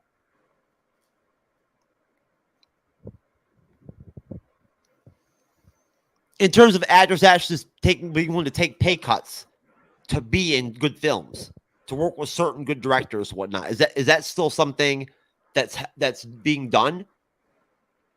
Yes, there's plenty of actors that still do that type of stuff. I mean, some of them, they take pay cuts so that others get more higher pay. Some take, cuts to be able to have more people in a film. For instance, I forget what movie it was, but Keanu Reeves actually deferred his whole entire salary so that he could get a couple other actors in the film. Keanu Reeves is also known for doing that quite often in a lot of films. He'll take a shorter cut so that other people can be in the films, or just so that he can do certain things or whatever like that, be a producer and so forth. So I mean, it's still a very common thing for actors and actresses to do that. I mean, even some directors do that too. So it all depends, like Andre was saying, it all depends on the production, on the movie, depends on the people. But I mean, there are still people that do that out there. And I dig that a lot. I do. You know what I'm saying, Andres. You know that's my kind of shtick. I mean, not my shtick, but like I like stuff like that. I really appreciate it, and I think it's also, it's not just like from the heart thing. I find it very, cool, like in a creative way. Also, that you want your film to be better, right? You want the film to be of a certain quality. And maybe you want to have a role that you haven't had before, like produce. Right, or whatever, whatnot, right? So you're willing to take less money, to have a chance to just do something different. I like that. I do. I find that to be a different type of creativity, right? Like a different type of pay cut, maybe. but I really respect that a lot. You get what I'm saying? Yeah. No, I understand. I appreciate that too. It's very humbling, almost. You know what I mean? It shows a real care for people in one way, also at the same time, your craft and wanting to be creative in a different way, try different things. Yeah. Who knows? I would know the motivations, but I didn't know that Cyber. That I knew that he'd given up. I didn't know he had given up whole paychecks before. I knew he'd given up money. He's done that before. Like he specifically like around the Matrix trilogy. Like he gave all his his like back end to charity. And like Connelly has been a very humble person like since day one. So he's always been like that, which is great. So and I mean he gave up his Matrix freaking paychecks. Oh yeah, like he does a lot of charity work. Like he gave it for charity, or like he gives bonuses to the crew people. Remember, like the special effects people and like all that. Like like he gives that kind of money to those people. What he's living off of is just how good his beard looks. Well, remember, like actors do TV commercials and all that, and also like like they do other things besides movies. No, like I like. And remember, he was in that video game, Cyberpunk. Like you get money out of that. So, he knows how to, movies. Yeah, exactly. So, plus residuals, getting like from the previous old movies, like Bill, Ted, or like Speed. Like he gets residual checks from those kind of movies. From his older movies. So, like he gets money like from those other movies. So, it's like whatever. I could never see Keanu in a TV series. Could you? I think he could. I mean, it just depends on the project, really. Like, if he like if it's with the John Wick team, he would probably do it for a favor because they're good friends. Because remember, the John Wick directors are stunt people. Like that's how they came into Hollywood. They were stunt people that helped Connelly in the Matrix films, and they became directors. And so he will do like actors will do favors and join those projects if that's their like friend or associate they know from a previous project. So it's I believe it. Are they making a spinoff off the Wick films, the TV series? He's not in it. No, I don't think so. He's gonna pop up in the spin-off movie that's going to have Ballerina that's coming out next year, or that's where he's going to be. And same thing with Lance Redrick, who passed away this year. Like that's going to be his last. Yeah, he's going to pop up there for his last appearance. So that's nice. Okay. Yeah. Cyberneticshark, sir. Just to really get into the film itself, nuts and bolts. I apologize. In terms of the sort of the dive down, right, from the up, upswing down to the rock bottom, not rock, the type of rock bottom of the film, of the drug addiction rock bottom, where like it's almost just flat out desperation, just whatever, what I mean, no control of your own anything, what I mean, you'll do anything kind of sort of deal. Really, for you, I guess, did you feel like as I read that sort of, those little tidbits and those little synopses and whatnot and everything sort of explain just like the way that they shot and used, the soundtrack, and whatnot with that and everything for you, as you watch the film, it being 2 hours long, do you feel like it's well done?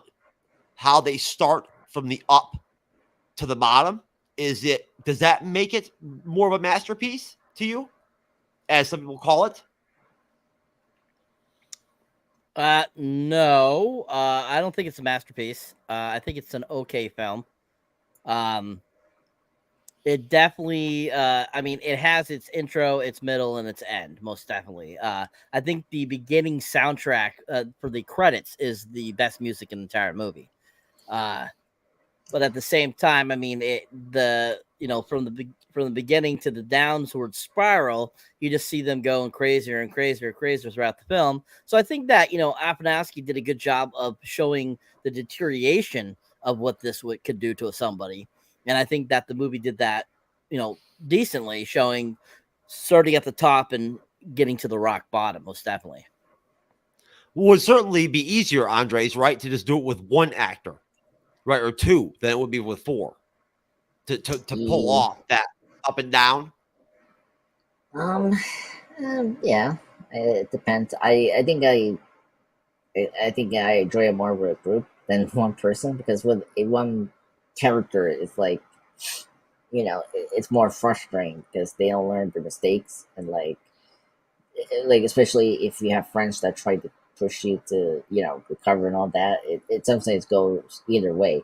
But with this, it's more complicated, and I like that because you get more conflicts and all that. Like Marie and Harry gets into a fight, because their addiction are clouding their minds, and they fail, going to fell apart as a couple.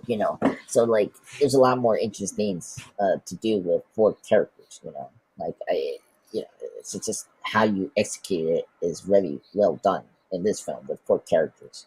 So I like the way they do it here. So what character, especially with a movie that deals with drug addicts and all that, it could get too repetitive or too sappy. It depends on how you do it with one character and around other characters. But with four characters, it's unique, and plus you have an ending that it's very bleak, but that's the point of the film. So that it's just well done there. And I guess you make a good point, Andres, that sort of really hones in what I want to talk. What I was trying to ask is simply that I myself, for instance, Cyber, I found that the romance between the Leto's character and the Connelly's character in the beginning didn't come off that well. Not again, this is just my personal opinion, but I didn't feel it that it was. Now again, maybe this was purposeful, or it could have had to do with maybe, I don't know. There could be anything. It could have been possibly maybe not a good fit with Leto and Connelly. I don't know. But did you feel like there was if they were trying to go with a sense of there being a real love there, right? Like a real, lead to marriage type of vibe. I didn't feel like it was pulled off. I don't agree. I think that they worked very well together. I definitely felt a connection there with them, especially at the very beginning. But you could also, at the same time, I feel that they were written to be two complete opposites, because don't forget, both of them are drug addicts. Both of them have drug problems. So any relationship where there's two drug addicts, they're not going to be that I want to get married and go down to the street and have fun.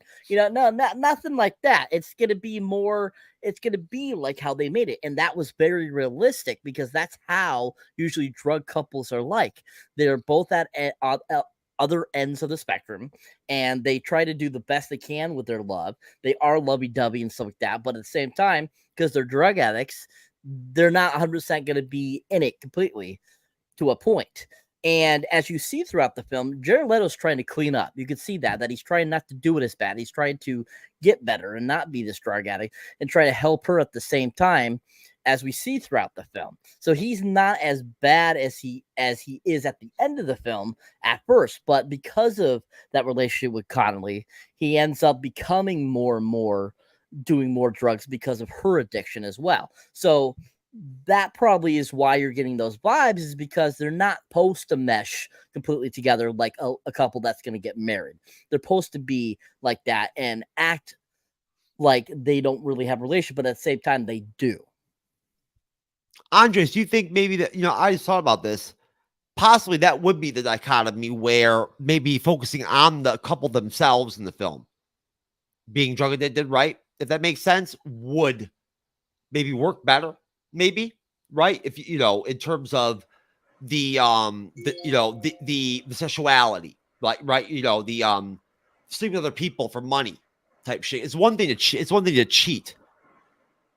It's another thing to be a drug addict and actually literally have to call a dude knowing that you're sending your chick that you love to fucking go get like, you know, whatever, you know what I mean? Like do fucking horrible shit, degrading shit, you know, like, now that's something where I guess you really, would you agree with me, Andres? Maybe if you really focused just on the couple itself and have the other characters, you didn't have the sort of 4-character dichotomy, it would work better, maybe, I mean, or stand out more. I mean, if you want that, yeah. But there's another movie you can see that's called Smash. That's a good addiction film. It's not a drug addiction movie, but it's alcohol. Check that out. With this one, I agree with Cyber. They're a good couple. Technically, the 3 characters are in fault. Like, remember, Tyrone was the reason that they started to fall apart because he gets arrested. So they have to use the save of money to bail him out, and that's where the domino effect happens. And then with the hooking up thing, it's actually both of the characters' fault. Remember, like Connelly is complaining to Harry that he didn't get this drug thing he was supposed to get with Tyrone. You're right. In the supermarket, and then that's where he he rationalized and called his friend to hook her with this person and get the money. And so like they're both in faults. As Cyber said, they're in lovey-dovey, but if you've seen episodes or movies about drug addict couples, they're completely different. I mean, every couples are different in different spectrum, and this movie shows that very well. So of course, and when you love someone, right, and you're also probably going through withdrawals or something like that and whatnot, right, and you're both fucking freaking out and everything and whatnot, and you're loving the person still, you still care about them, you're agitated, you're pissed off, you're arguing and whatnot, right, you still love them, and at that point it's got to be tough, I'd imagine, probably, to have to just you sort of like instinctively out of love flippantly do something like send your girl off or whatever, then have to reap later on the reality of it, sort of like quasi how he does, right, projecting in the film. Cyber, would you agree that sort of like that would be in real life very difficult? I mean, like very heavily difficult to have to deal with. What would be difficult? To be in a sense of pure withdrawal, right, and love someone and feel the need to love them so much to feel the need to have to feed their addiction no matter what for them, almost help them with it, yet at the same time force her on yourself like that by forcing her into a situation, the woman in the film, for instance, Jennifer Connelly, where later on you then have to feel horrible knowing the woman I love is being degraded, right, maybe mistreated sexually by a man. Well, yeah. I mean, that was what they were trying to do, was to show reality in that sense. So, yeah, that's definitely how it works in reality. Of course. No, I'd have to be imagined. It'd be pretty hard to take. Especially when you don't get high again and get off the withdrawals. But what would you say, Andres, were you happy with how sort of again, just a simple basic scheme or premise of the film of sort of the up and down, them dreaming, having dreams, they're addicted, they're doing drugs, but they're not completely fucking like, they're, as they're going downhill and devolving down the hole. Do you feel like, throughout the film, right, it's done well, it works, it flows, and everything matches, sort of? It doesn't have to be perfect, but that there isn't any imbalance. Yeah, no. That's the impressive thing about this movie is how they convey the ups and downs. I mean, well, first off, they make it very clear with the subtitles of summer, winter, and fall. Yes, good point. Summer, fall, and winter. I'm sorry.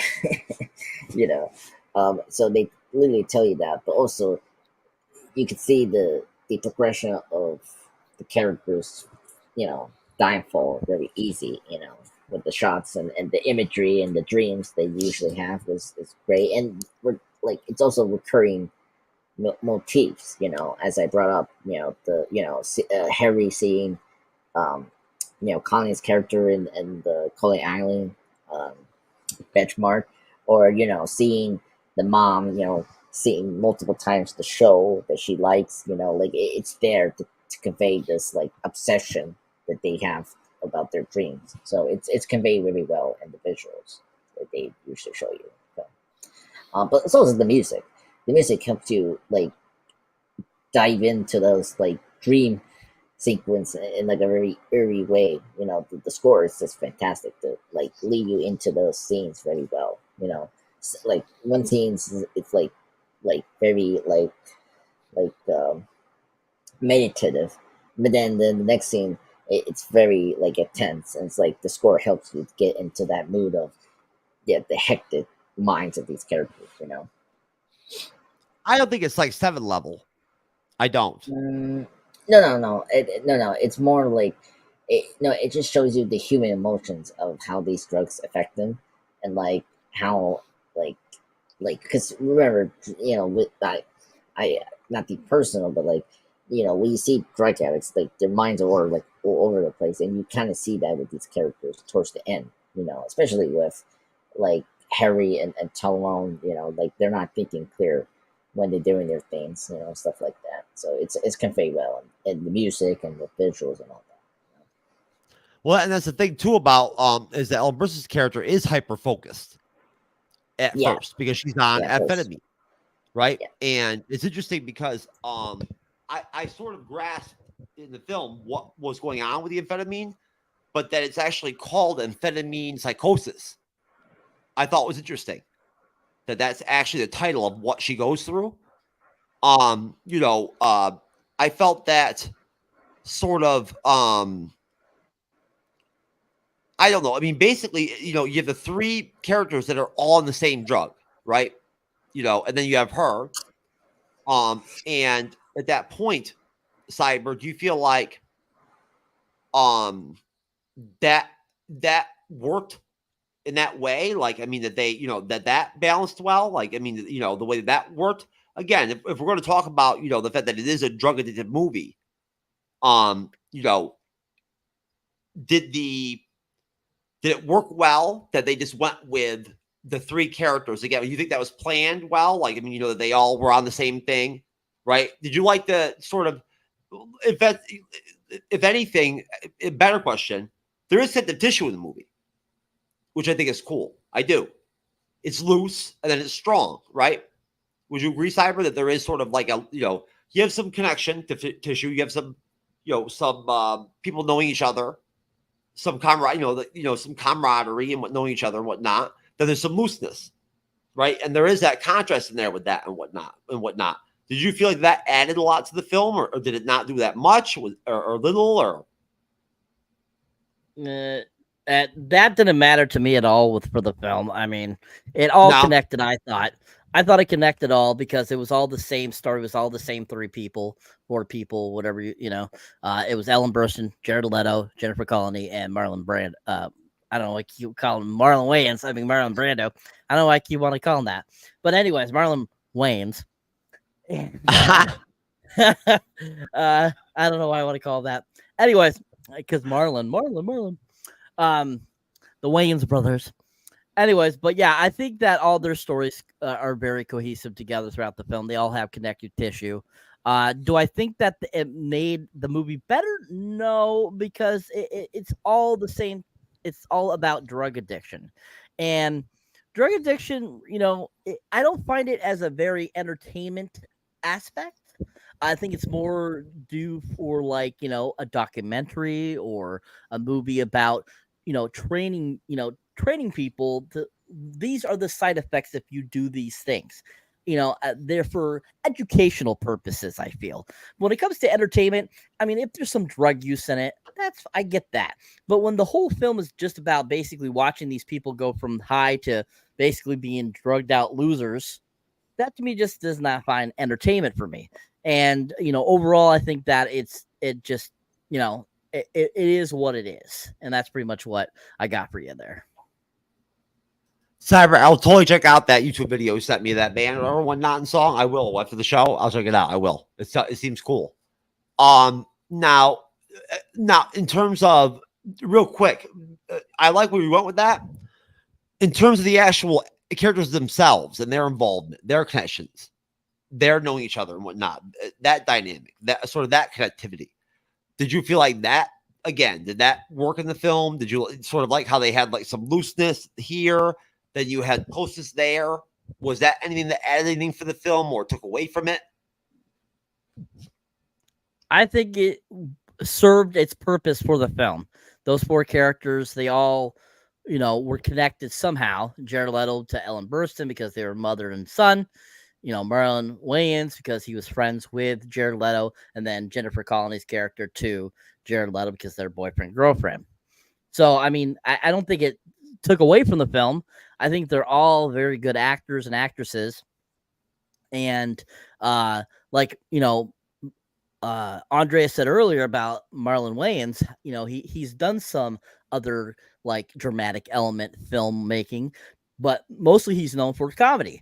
And so seeing him in this movie back, especially in 2000, that was, when he was really starting to get his career going, was the late 90s, early 2000s. Him at 28, this is his, this was kind of his like first really dramatic role at that time. So, I mean, it was a big step for him. And I think that, he proved to be really good in it. And I mean, all the characters were really good. They all did their part. They all got their point across, and they all did a really good job. And just, I feel that there's definitely moments I felt in the film with their acting, especially Jennifer Connelly's character. You could definitely see there were scenes where she really stepped out. Mind-wise, I feel, even though that's kind of what the character's supposed to do, but I feel that she completely checked out because this wasn't that material that she really was feeling easy with doing. So I think that her acting was a little more realistic versus the others because they all, didn't have a problem with the source material itself. So you could definitely see that she was kind of struggling a little bit with just the acting itself, whereas I feel in other films, she's always, right to the point, really good. So I think that, Ellen Burstyn, Jared Leto, and Marlon Wayans were just a tad bit better than Jennifer Connelly was in this film. But overall, I think they all worked well together and got the point across for the film. Well, now Andres would now, in contrast, would it make sense at all that maybe that would be that sort of like, hovering and sort of like, and whatnot, and sort of just, focusing on her sort of just, just sad and, just kind of like, whatever. Do you feel like that would be something that, being a woman, right, being forced to, I mean, she obviously didn't want to, to have sex with men for drugs and for money and whatnot. That was the whole point. At that point, would that not be how you'd be sort of like almost dead emotionally, almost at the point that you're just like literally, you literally don't want to be at all. Like you're not just some freak slut that wants to like be paid to have sex for whatever, I mean, like you're doing it just for drugs. Wouldn't you be sort of just dead and almost like not even care about anything almost at some point, or like maybe get emotionally damaged or cold? You see that with Jennifer Connelly's character slowly in the film. Like it's a deterioration slowly in the film. So it's conveyed well with her eyes and her performance in the film. So it's right there. But I do agree with Cyber. Like because technically, like she is a very unsympathetic character. Realistically, like she's the one that put herself in the situation. So because she's the one that led Harry to do, let her the number of the, the guy who's played by who is Chief David, who's a great actor, as the pimp, and so like that was her fault. So she's the one that led her path, and it's the same thing with the characters. Like Harry led his path to to his arm, and Tyrone is the same thing. He went to his path because of what he did. So it's everyone's fault, but in terms, But in terms of being sympathetic, like I'm sympathetic more with the mom because she was trying to do something positive with herself, but unfortunately, the thing just over consumed her, and I feel sad for her. Did you feel Jennifer Connelly pulled off the proper emotion at all, Andres, in terms of being in those situations where she had to actually perform sex acts? Well, that's kind of difficult. I mean, as Cyber brought up, I I think she did, but it wasn't enough to really convey that. I think it's towards the end that you see that more when she. No. I just wanted to know. I wanted to put it out there, and whatnot. I mean, I just thought about it and whatnot. That there is that sort of that separation, in terms of like her different scenes, whatnot. Cyber, did you feel like if you contrast it and split it up in those specific parts where she actually has to be forced, essentially, almost, to perform sexual acts, that she was not bad at that, like that was not performed well? Her whole acting at the end of the film it did not work as well as it should have. Okay. Yeah, I agree. Like it's towards the end when she goes to her house. Like that's really the best acting she does because she has this really creepy smile when she has the money, and then she curls up with the couch. Yeah, you're right. Like You're right. That did nothing for me. Yeah, well, did nothing for me, but that that did something for me because it was just really eerie and creepy. But the other parts, it didn't work for me. How like when we get to the Pence apartment and go to that show, it was like okay, yeah, because Keith David did more work than her. So, it's also I think she has less screen time than the other characters. We see more Harry, Tyrone. Tyrone and Harry actually spends more time together. If you think about it, we see them in the beginning of the film, and then doing their drug thing, and then, we see them going to down the south to do this. They're more together than Marie and Harry. But I think that's the point because you're gonna see, despite their lovey-dovey, they're not as close as I think we are seeing in the film.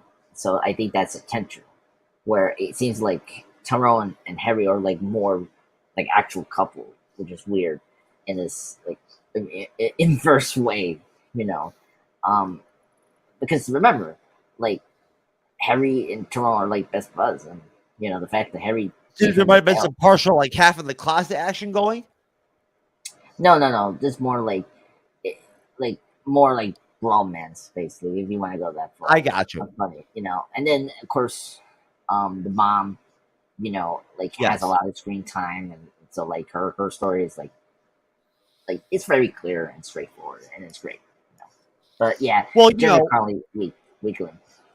Well, I mean, no, no, but Ellen Burstyn's her whole arc and whatnot, everything, and what she goes through. What I think, Cyber, would you agree, would take more screen time? They gave her more to work with and whatnot. I'd say in terms of sort of the different the theme of her arc, right, with the game show presenting that than her and whatnot. Would that not take more screen time?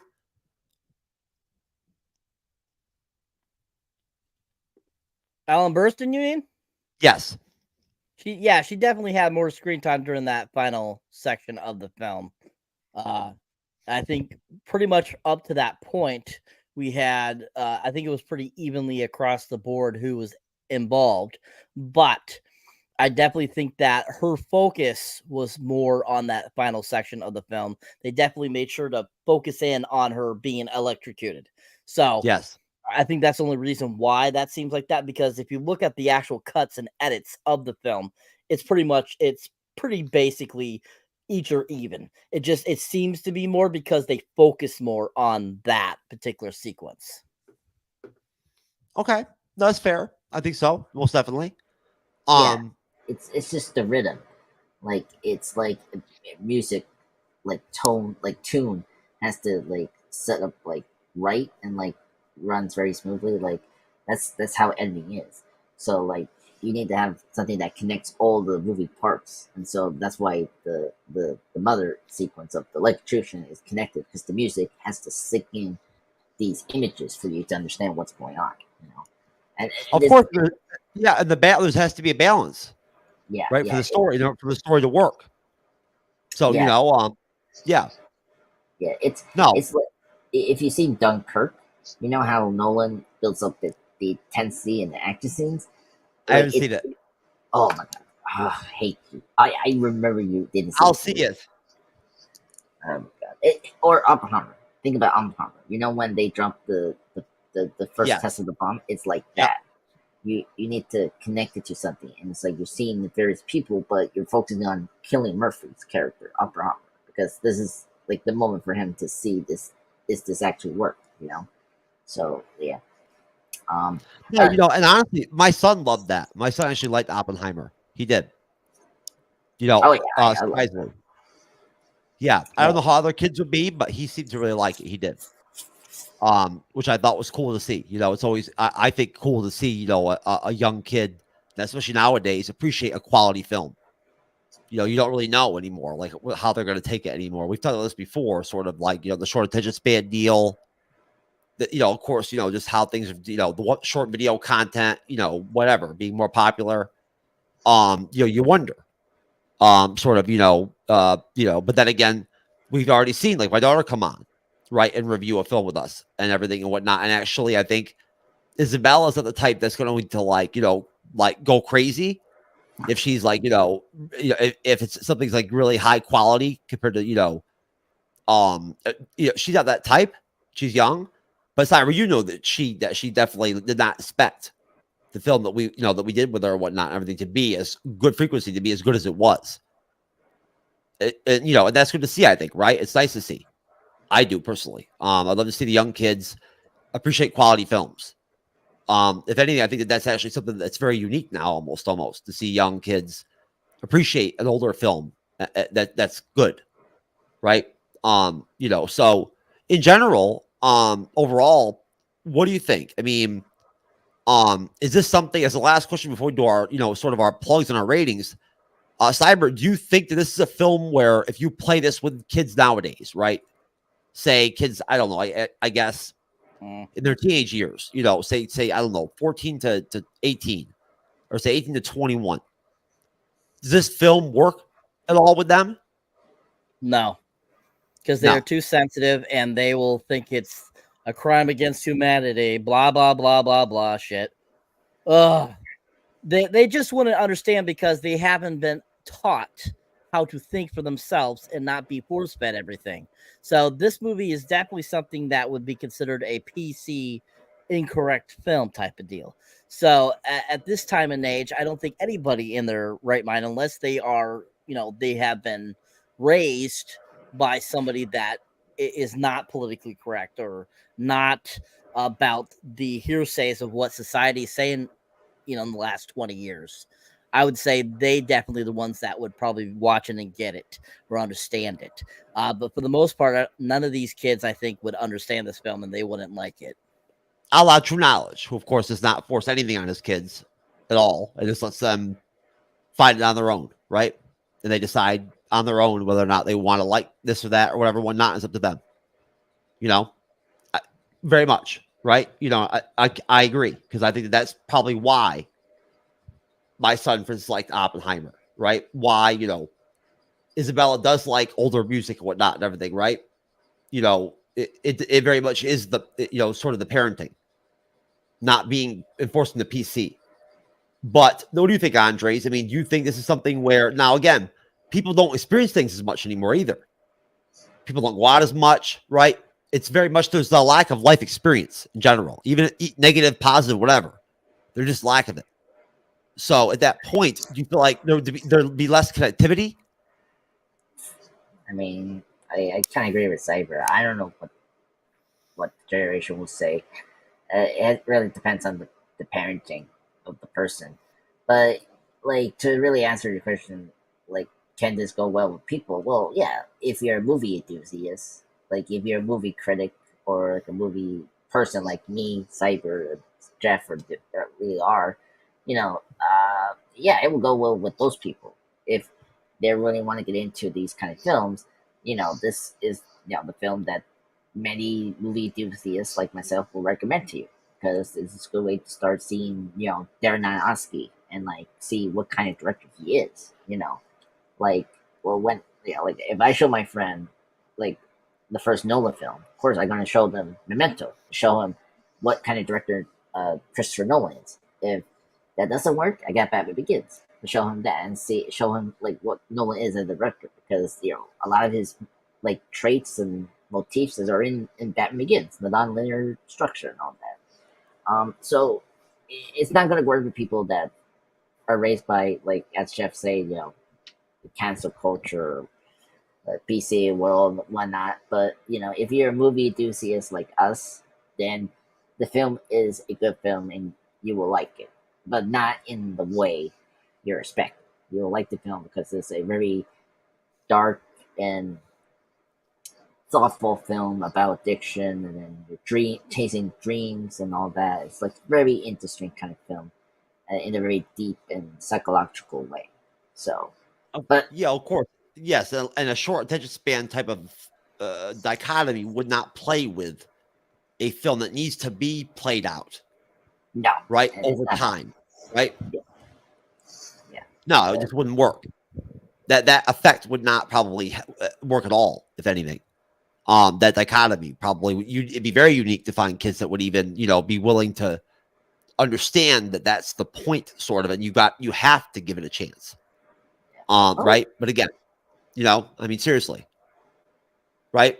I mean, you again, you have to have your mom and dad tell you, pretty much, or somebody older would have to tell you, hey, you have to let this is how it works. This is the structure of the film, to get them to kind of watch it and whatnot, I think. But Cyber, go ahead, Andres, go ahead. Yeah, I gotta say, like, 9 out of 10 kids will just find out these movies by themselves. Let's be honest ourselves. Yeah. Like, when I found this, I was like, because I was a big movie guy, so I just found it by myself. Like, my parents never talked about like movies to me. Like, I just discovered all these, and then they just see that I'm a movie guy. So it really depends on your family and like your interests, like, will be accepted by your loved ones. So luckily I have a good, loving family, accepting my pop culture nerdiness over the last 30 or 20 years. Whatnot. This is certainly one I watched on my own. My dad didn't have this one on tape or anything like that. Whatnot. Like, I wanted to watch this on my own. I didn't watch this with the family, of course, whatnot. Right? Yeah. And Cyber, sir, what do you think? What kind of rating do you want to give this film? I'm interested in that. I actually am. I want to know what you think. I mean, what kind of rating do you think this film deserves? I give it a 4. Oof. Wow. Not even a 4.5? Nope, 4. Oh, damn. The only thing that gives it a 4 is the cast. The fact that the cast was extremely as good as they were. Story-wise, production-wise, how it was filmed, stuff like that. I just don't find it entertaining. I don't like it. I think that, like I said, it's a giant acid trip, and it just did not make it enjoyable for me. Just like I said, over 10 years ago when I watched it the first time, or so. Almost 20 years ago, probably by now, thinking about it. Yeah, that's right, about 20 years. Anyways, so yeah, I mean, I think it's a giant acid trip that just is not entertaining. So I don't think this is definitely not, I think, Aronofsky's best film. I think he's definitely done way better films. And I definitely think that I would, I feel like this film is very similar to how Pi was for me. Pi, I did not find interesting at all either. I found it very boring, and this film also is very boring to me too, as well. I kind of started glazing over at a certain point until the naked women came across. So I mean, it's just definitely one of those types of things that each to their own. Some people are gonna love it, some people are gonna hate it, some people are gonna be in the middle with it, and I just happen to be at one of those ends, the end portion there of just not liking it. I'm not saying that it's the worst movie ever. I'm not saying, that anybody in it was horrible or the directing was horrible. I'm just saying that, in my opinion, entertainment wise, it did not entertain me. So hence why I would give it a 4. Now, would you, if you hypothetically, in my mind, I think just having field nudity in the film should get an extra point at least. Nope. In that mindset, how many points would you give field nudity? That's a 10. None? Oh, so you give 10 extra points? Just the field nudity itself is a 10. Yes. Oh, yes, it's definitely a 10. Are you kidding me? It's awesome. It literally is. I remember being a kid watching that shit, that final scene. I never even noticed there in the beginning of the movie, you also see a vagina shot, like a bush shot of Jennifer Connelly. I didn't even notice that until tonight. Right from jump. No. You don't see that anymore. Holy shit. That would piss people off, man. Guys, because dudes are afraid of pussy now. Especially young kids. They'd be like, they would be able to handle it. Basic track point. Andres, you ready, sir? Your thoughts on the added points of female nudity? No, I will talk about the film itself. Yeah, great shots. I mean, you have the scene. Oh my god, like Terminator 2, Terminator 3, all the nudity there, or like Caddyshack. I seen all those. Like, come on, like, it's not a big deal. But I agree with Cyber. It's not like my rating is not affected on its entertainment. I like the film. It's not the best Aronofsky film for me either. All the nudity in the Terminator films is like male. Yeah, exactly. So should not be shocked about this movie in terms of nudity. Or Caddyshack with the Caddyshack is a 10. Caddyshack's a 10. Yeah, Caddyshack's a 10. We need to do that movie. I'd be so happy to talk about Caddyshack. Love that movie. We're gonna do every movie there is.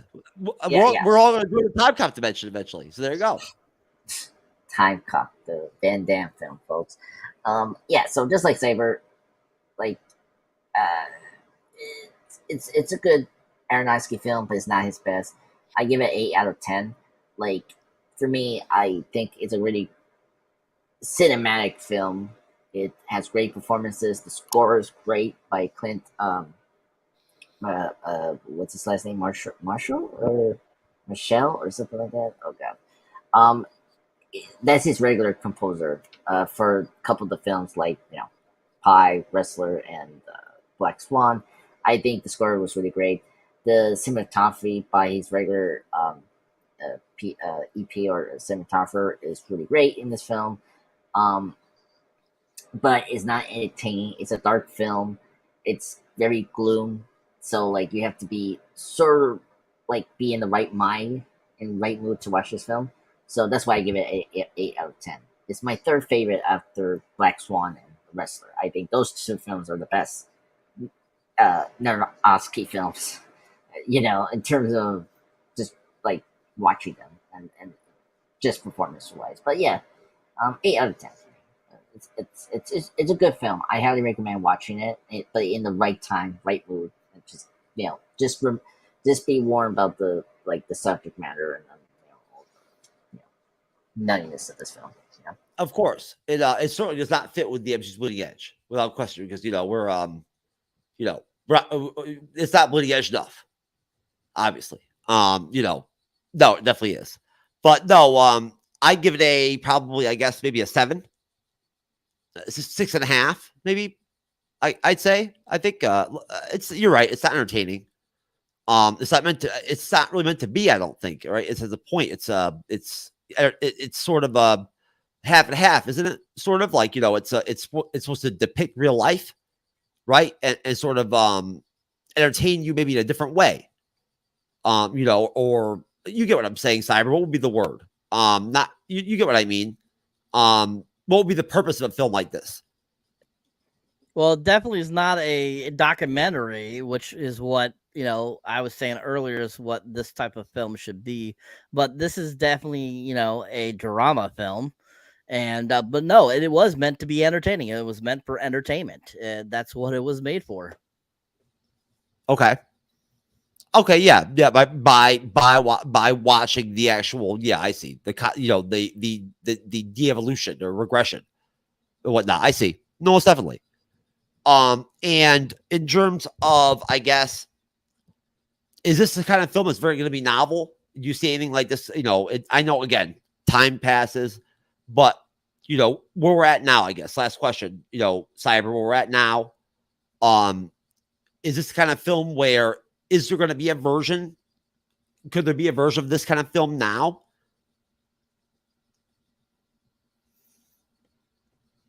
Yeah, they would make a version of this type of film. It just would not be the exact same how they did this one.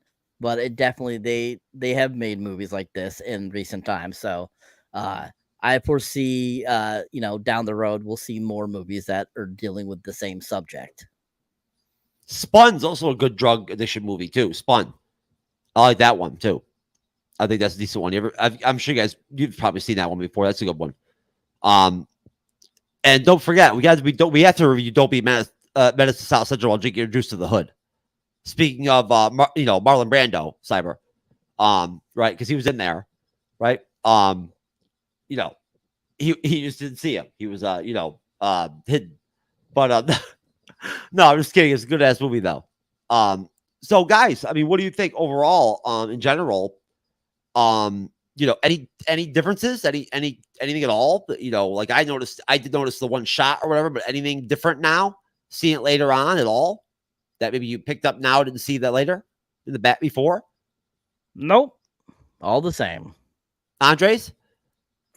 Well, I cannot say anything because I didn't rewatch it. Oh, you pulled Kevin. I forgot. Yeah. No, I wanted to say this. I had to ask that specifically so I could mention Kevin. Yeah. So there you go. So I didn't rewatch that it. That happened. So, yeah. So, but I mean, the film doesn't out of all like the indie films or like the big ones, like this movie does stick your mind a little bit, like than some other films. I mean, it's just the imagery are very strong to remember. I mean, it's very iconic. The score is like very iconic. Like I do listen to the soundtrack here and there, working with my projects, and so I always think about this movie. So, I guess like it's gonna stick around. Like I mean, we've seen like besides Darren Aronofsky's films that he still makes, there's other types of films that are kind of similar to that. Like it's gonna be just in different format. Remember, like we got the streaming service. Like we're gonna see more like those dark movies, not in movies anymore. It's gonna be like either a streaming service movie or television show now. Because of the luxury of not being like in control of the censors. Like you think about The Sopranos or like Game of Thrones or like we have gone far from what this movie has done. From television or movies like Oz, it's literally like this. Stuff like that. So, but yeah. Of course, which are all from HBO. Yeah, I mean, Showtime also has good ones, but I cannot think of my head what. I mean, Dexter, I guess, but Dexter is another whole story. So, but yeah. I miss Skin and Mass, baby. Oh yeah. Yeah. I miss it. Yeah. We still have these type of things. It's just they're just in different formats now. Like just what is the new format of Cinemax? No, I'm talking about the type of film we're referring to, not because of Cinemax, doofus. Doofus? Oh man, jeez, now I'm hurt. No worry, man. buddy. Nobody's ever told me it'd be worse than that in my life. No worry, you're a lovable doofus. It's okay. All right, I can handle doofus. It's fine. Hey, I can handle that. I hope that will raise our views. Okay. I haven't heard the word doofus in a long time, actually. Cyber, that's rare. I haven't heard that in a while. Yeah, I think it's from a cartoon I got. It's a really good cartoon show. No, nobody uses that anymore. I never heard anybody say doofus anymore. No. It's like everyone wants to use a fancy word that doesn't make sense, and you don't understand what you're saying. It's like come on, just use the traditional language that you know. So. I know. I got you. All right, sure, sir. May I ask you, what films or movies are you going out to watch this weekend? Are you going to watch a movie this weekend? Are you going out? Going to see A Haunting in Venice, and My Big Fat Greek Wedding 3. Oh, I didn't know it was coming out.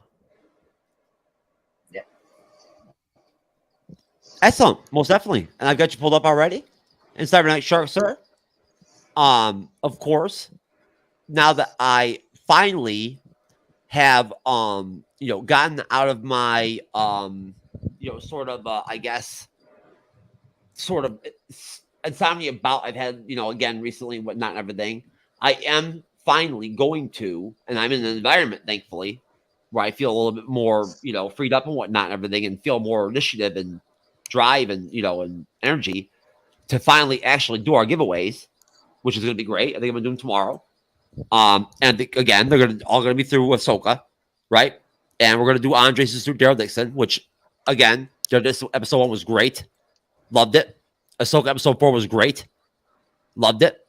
Can't wait for episode 5, folks. And again, we do Ahsoka on Wednesday nights. We do Daryl Dixon on Monday nights. And on this Sunday, I'm finally going to do my last part of the Andor recap I've been doing for 4 months from season 1. It'll be over. So I can finally move on. 4 months recap, baby, from 1 season. There you go. My guests are dead. They just gave up. They're over. Gave up. It's gonna be just me. They're like and the living dead. Yeah, me and bots and ChatGPT. Right. That's gonna be the panel. ChatGPT and bots. Oh, I see. Sorry, sharp, sir. Oh, similar. Well, hey, you know what? That might actually be interesting. Now, all right, folks.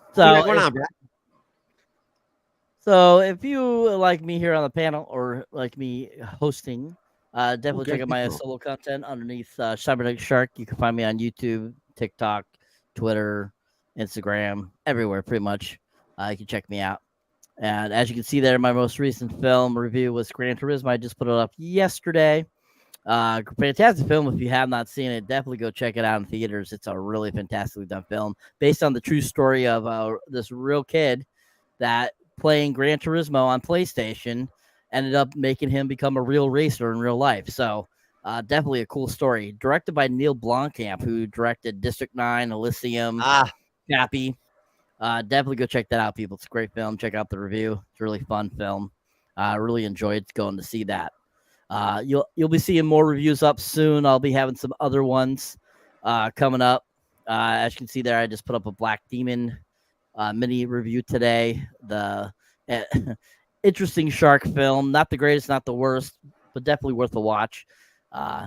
I'm currently at 696, so I'm only 4 away from the magic 700 mark. So I want to thank everyone that has recently became a subscriber. You guys are rocking it. And like I said, I'll have more stuff be coming up soon. I'll be having some more reviews up.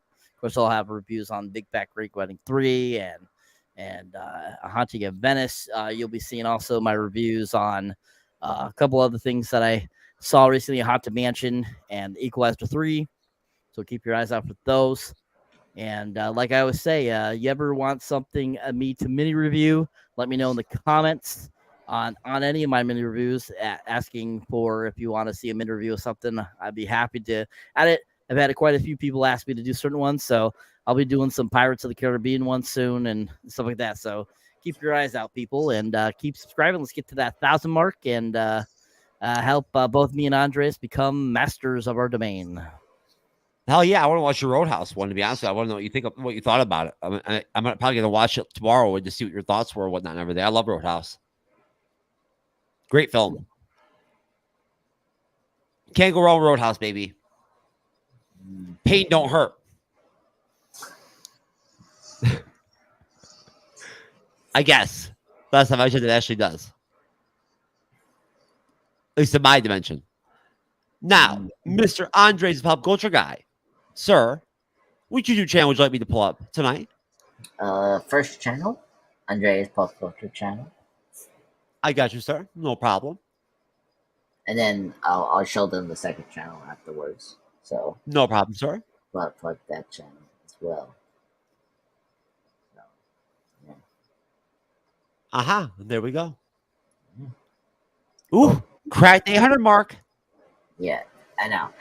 So, hello everyone. Thank you so much. The MCU Bleeding Edge community. It's been a pleasure. I've been reaching to this top. I'm up to 805 subscribers. Been pretty much there since I don't know Wednesday or Tuesday, something like that. So yeah. So thank you so much, you guys. It's been very happy for the last 2 weeks. But yeah. Anyway, posted yesterday my top 10 favorite Lois and Clark new Adventures of Superman episodes. Check that out. It's been a pleasure. I've been binge watching that. Tomorrow I'm gonna post a Batman related review for the Batman Day for tomorrow. There's gonna be a birthday tribute for Tom Harley because his birthday is today, or well, yesterday. Is gonna be a Bane video, which is cool from The Dark Knight Rises. So and yeah, and then later this week I will post another Lois and Clark related videos like my top 10 Lois and Clark villains and a retrospective / review on the show, including a 13 episode rank of the series. So watch out for that. It's in development. But yeah, so Jeff, buddy, could you press channels for me for this a bit? Most definitely. I love the our top 10 favorite S-Men characters. I've never done this. I've never actually ranked characters before in the S-Men. That's pretty dope. Yes, there's a lot of characters in X-Men. I mean, yeah. One day I need to do the Avengers characters, which I will do this week. So now this would be, of course, this will be the what is DC, it? Is it the DC and Marvel Plus stuff? Press that. DC Marvel.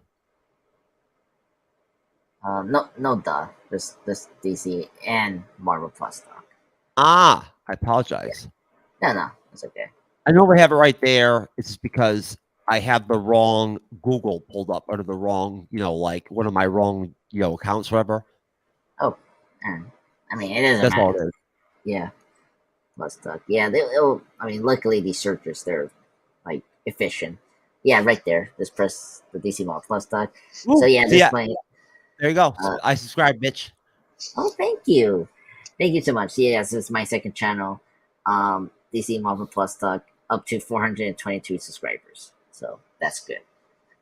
Yeah, I haven't posted lately of videos, but hopefully I'll put a Captain America one for tomorrow, and then a Secret Invasion one for my friend, and then that's it. So yeah, that's my channel. Please subscribe to that channel, please, folks.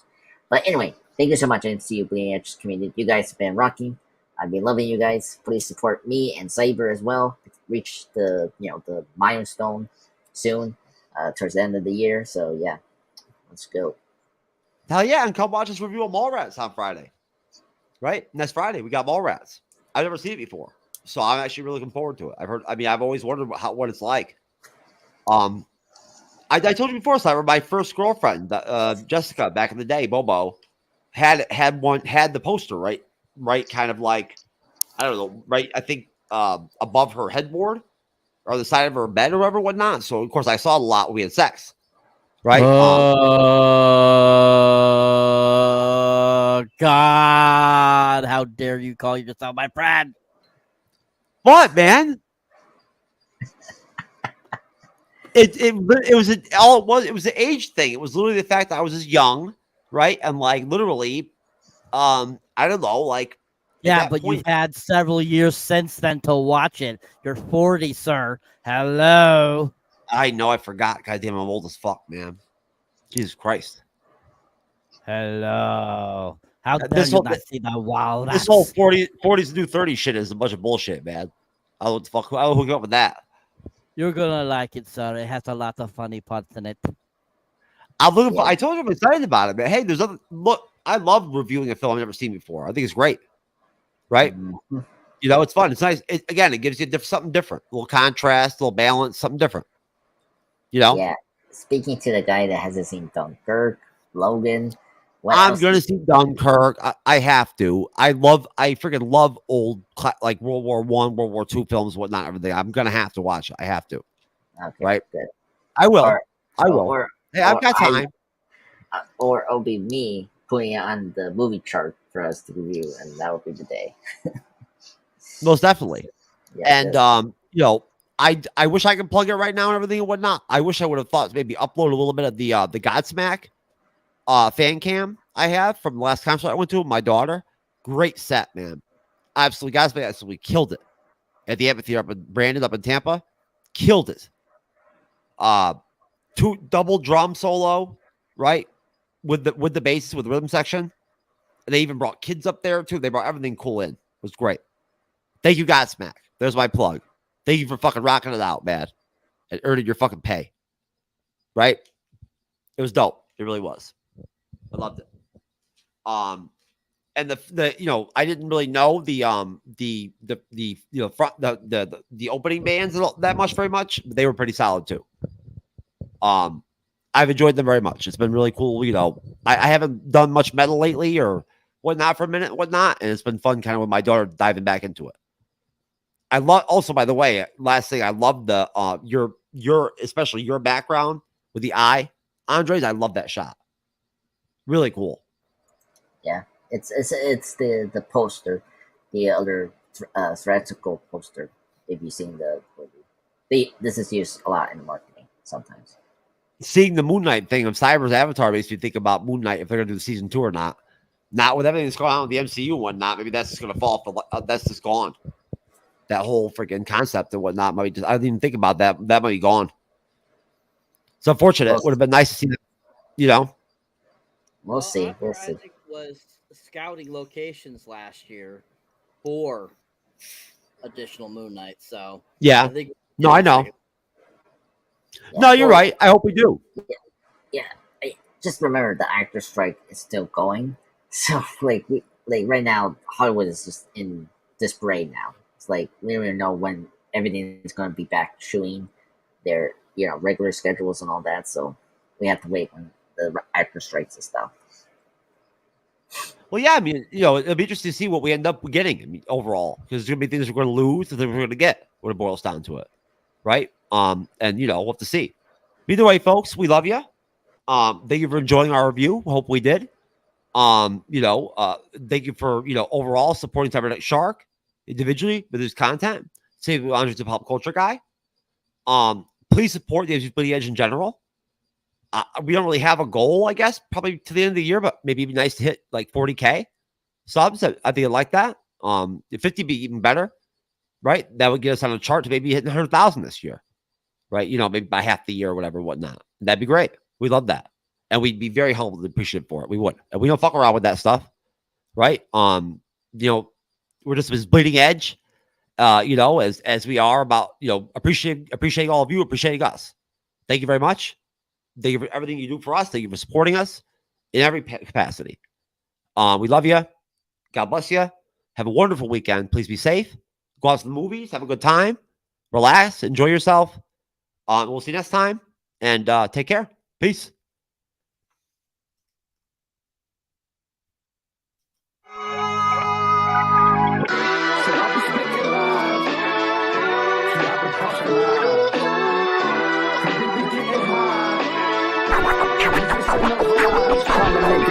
Just let a man breathe and just hush so my mind could just see, so my mind don't erupt. At times I feel I can't get enough, but I sip a double cup and I spin a couple bucks, sending out some love.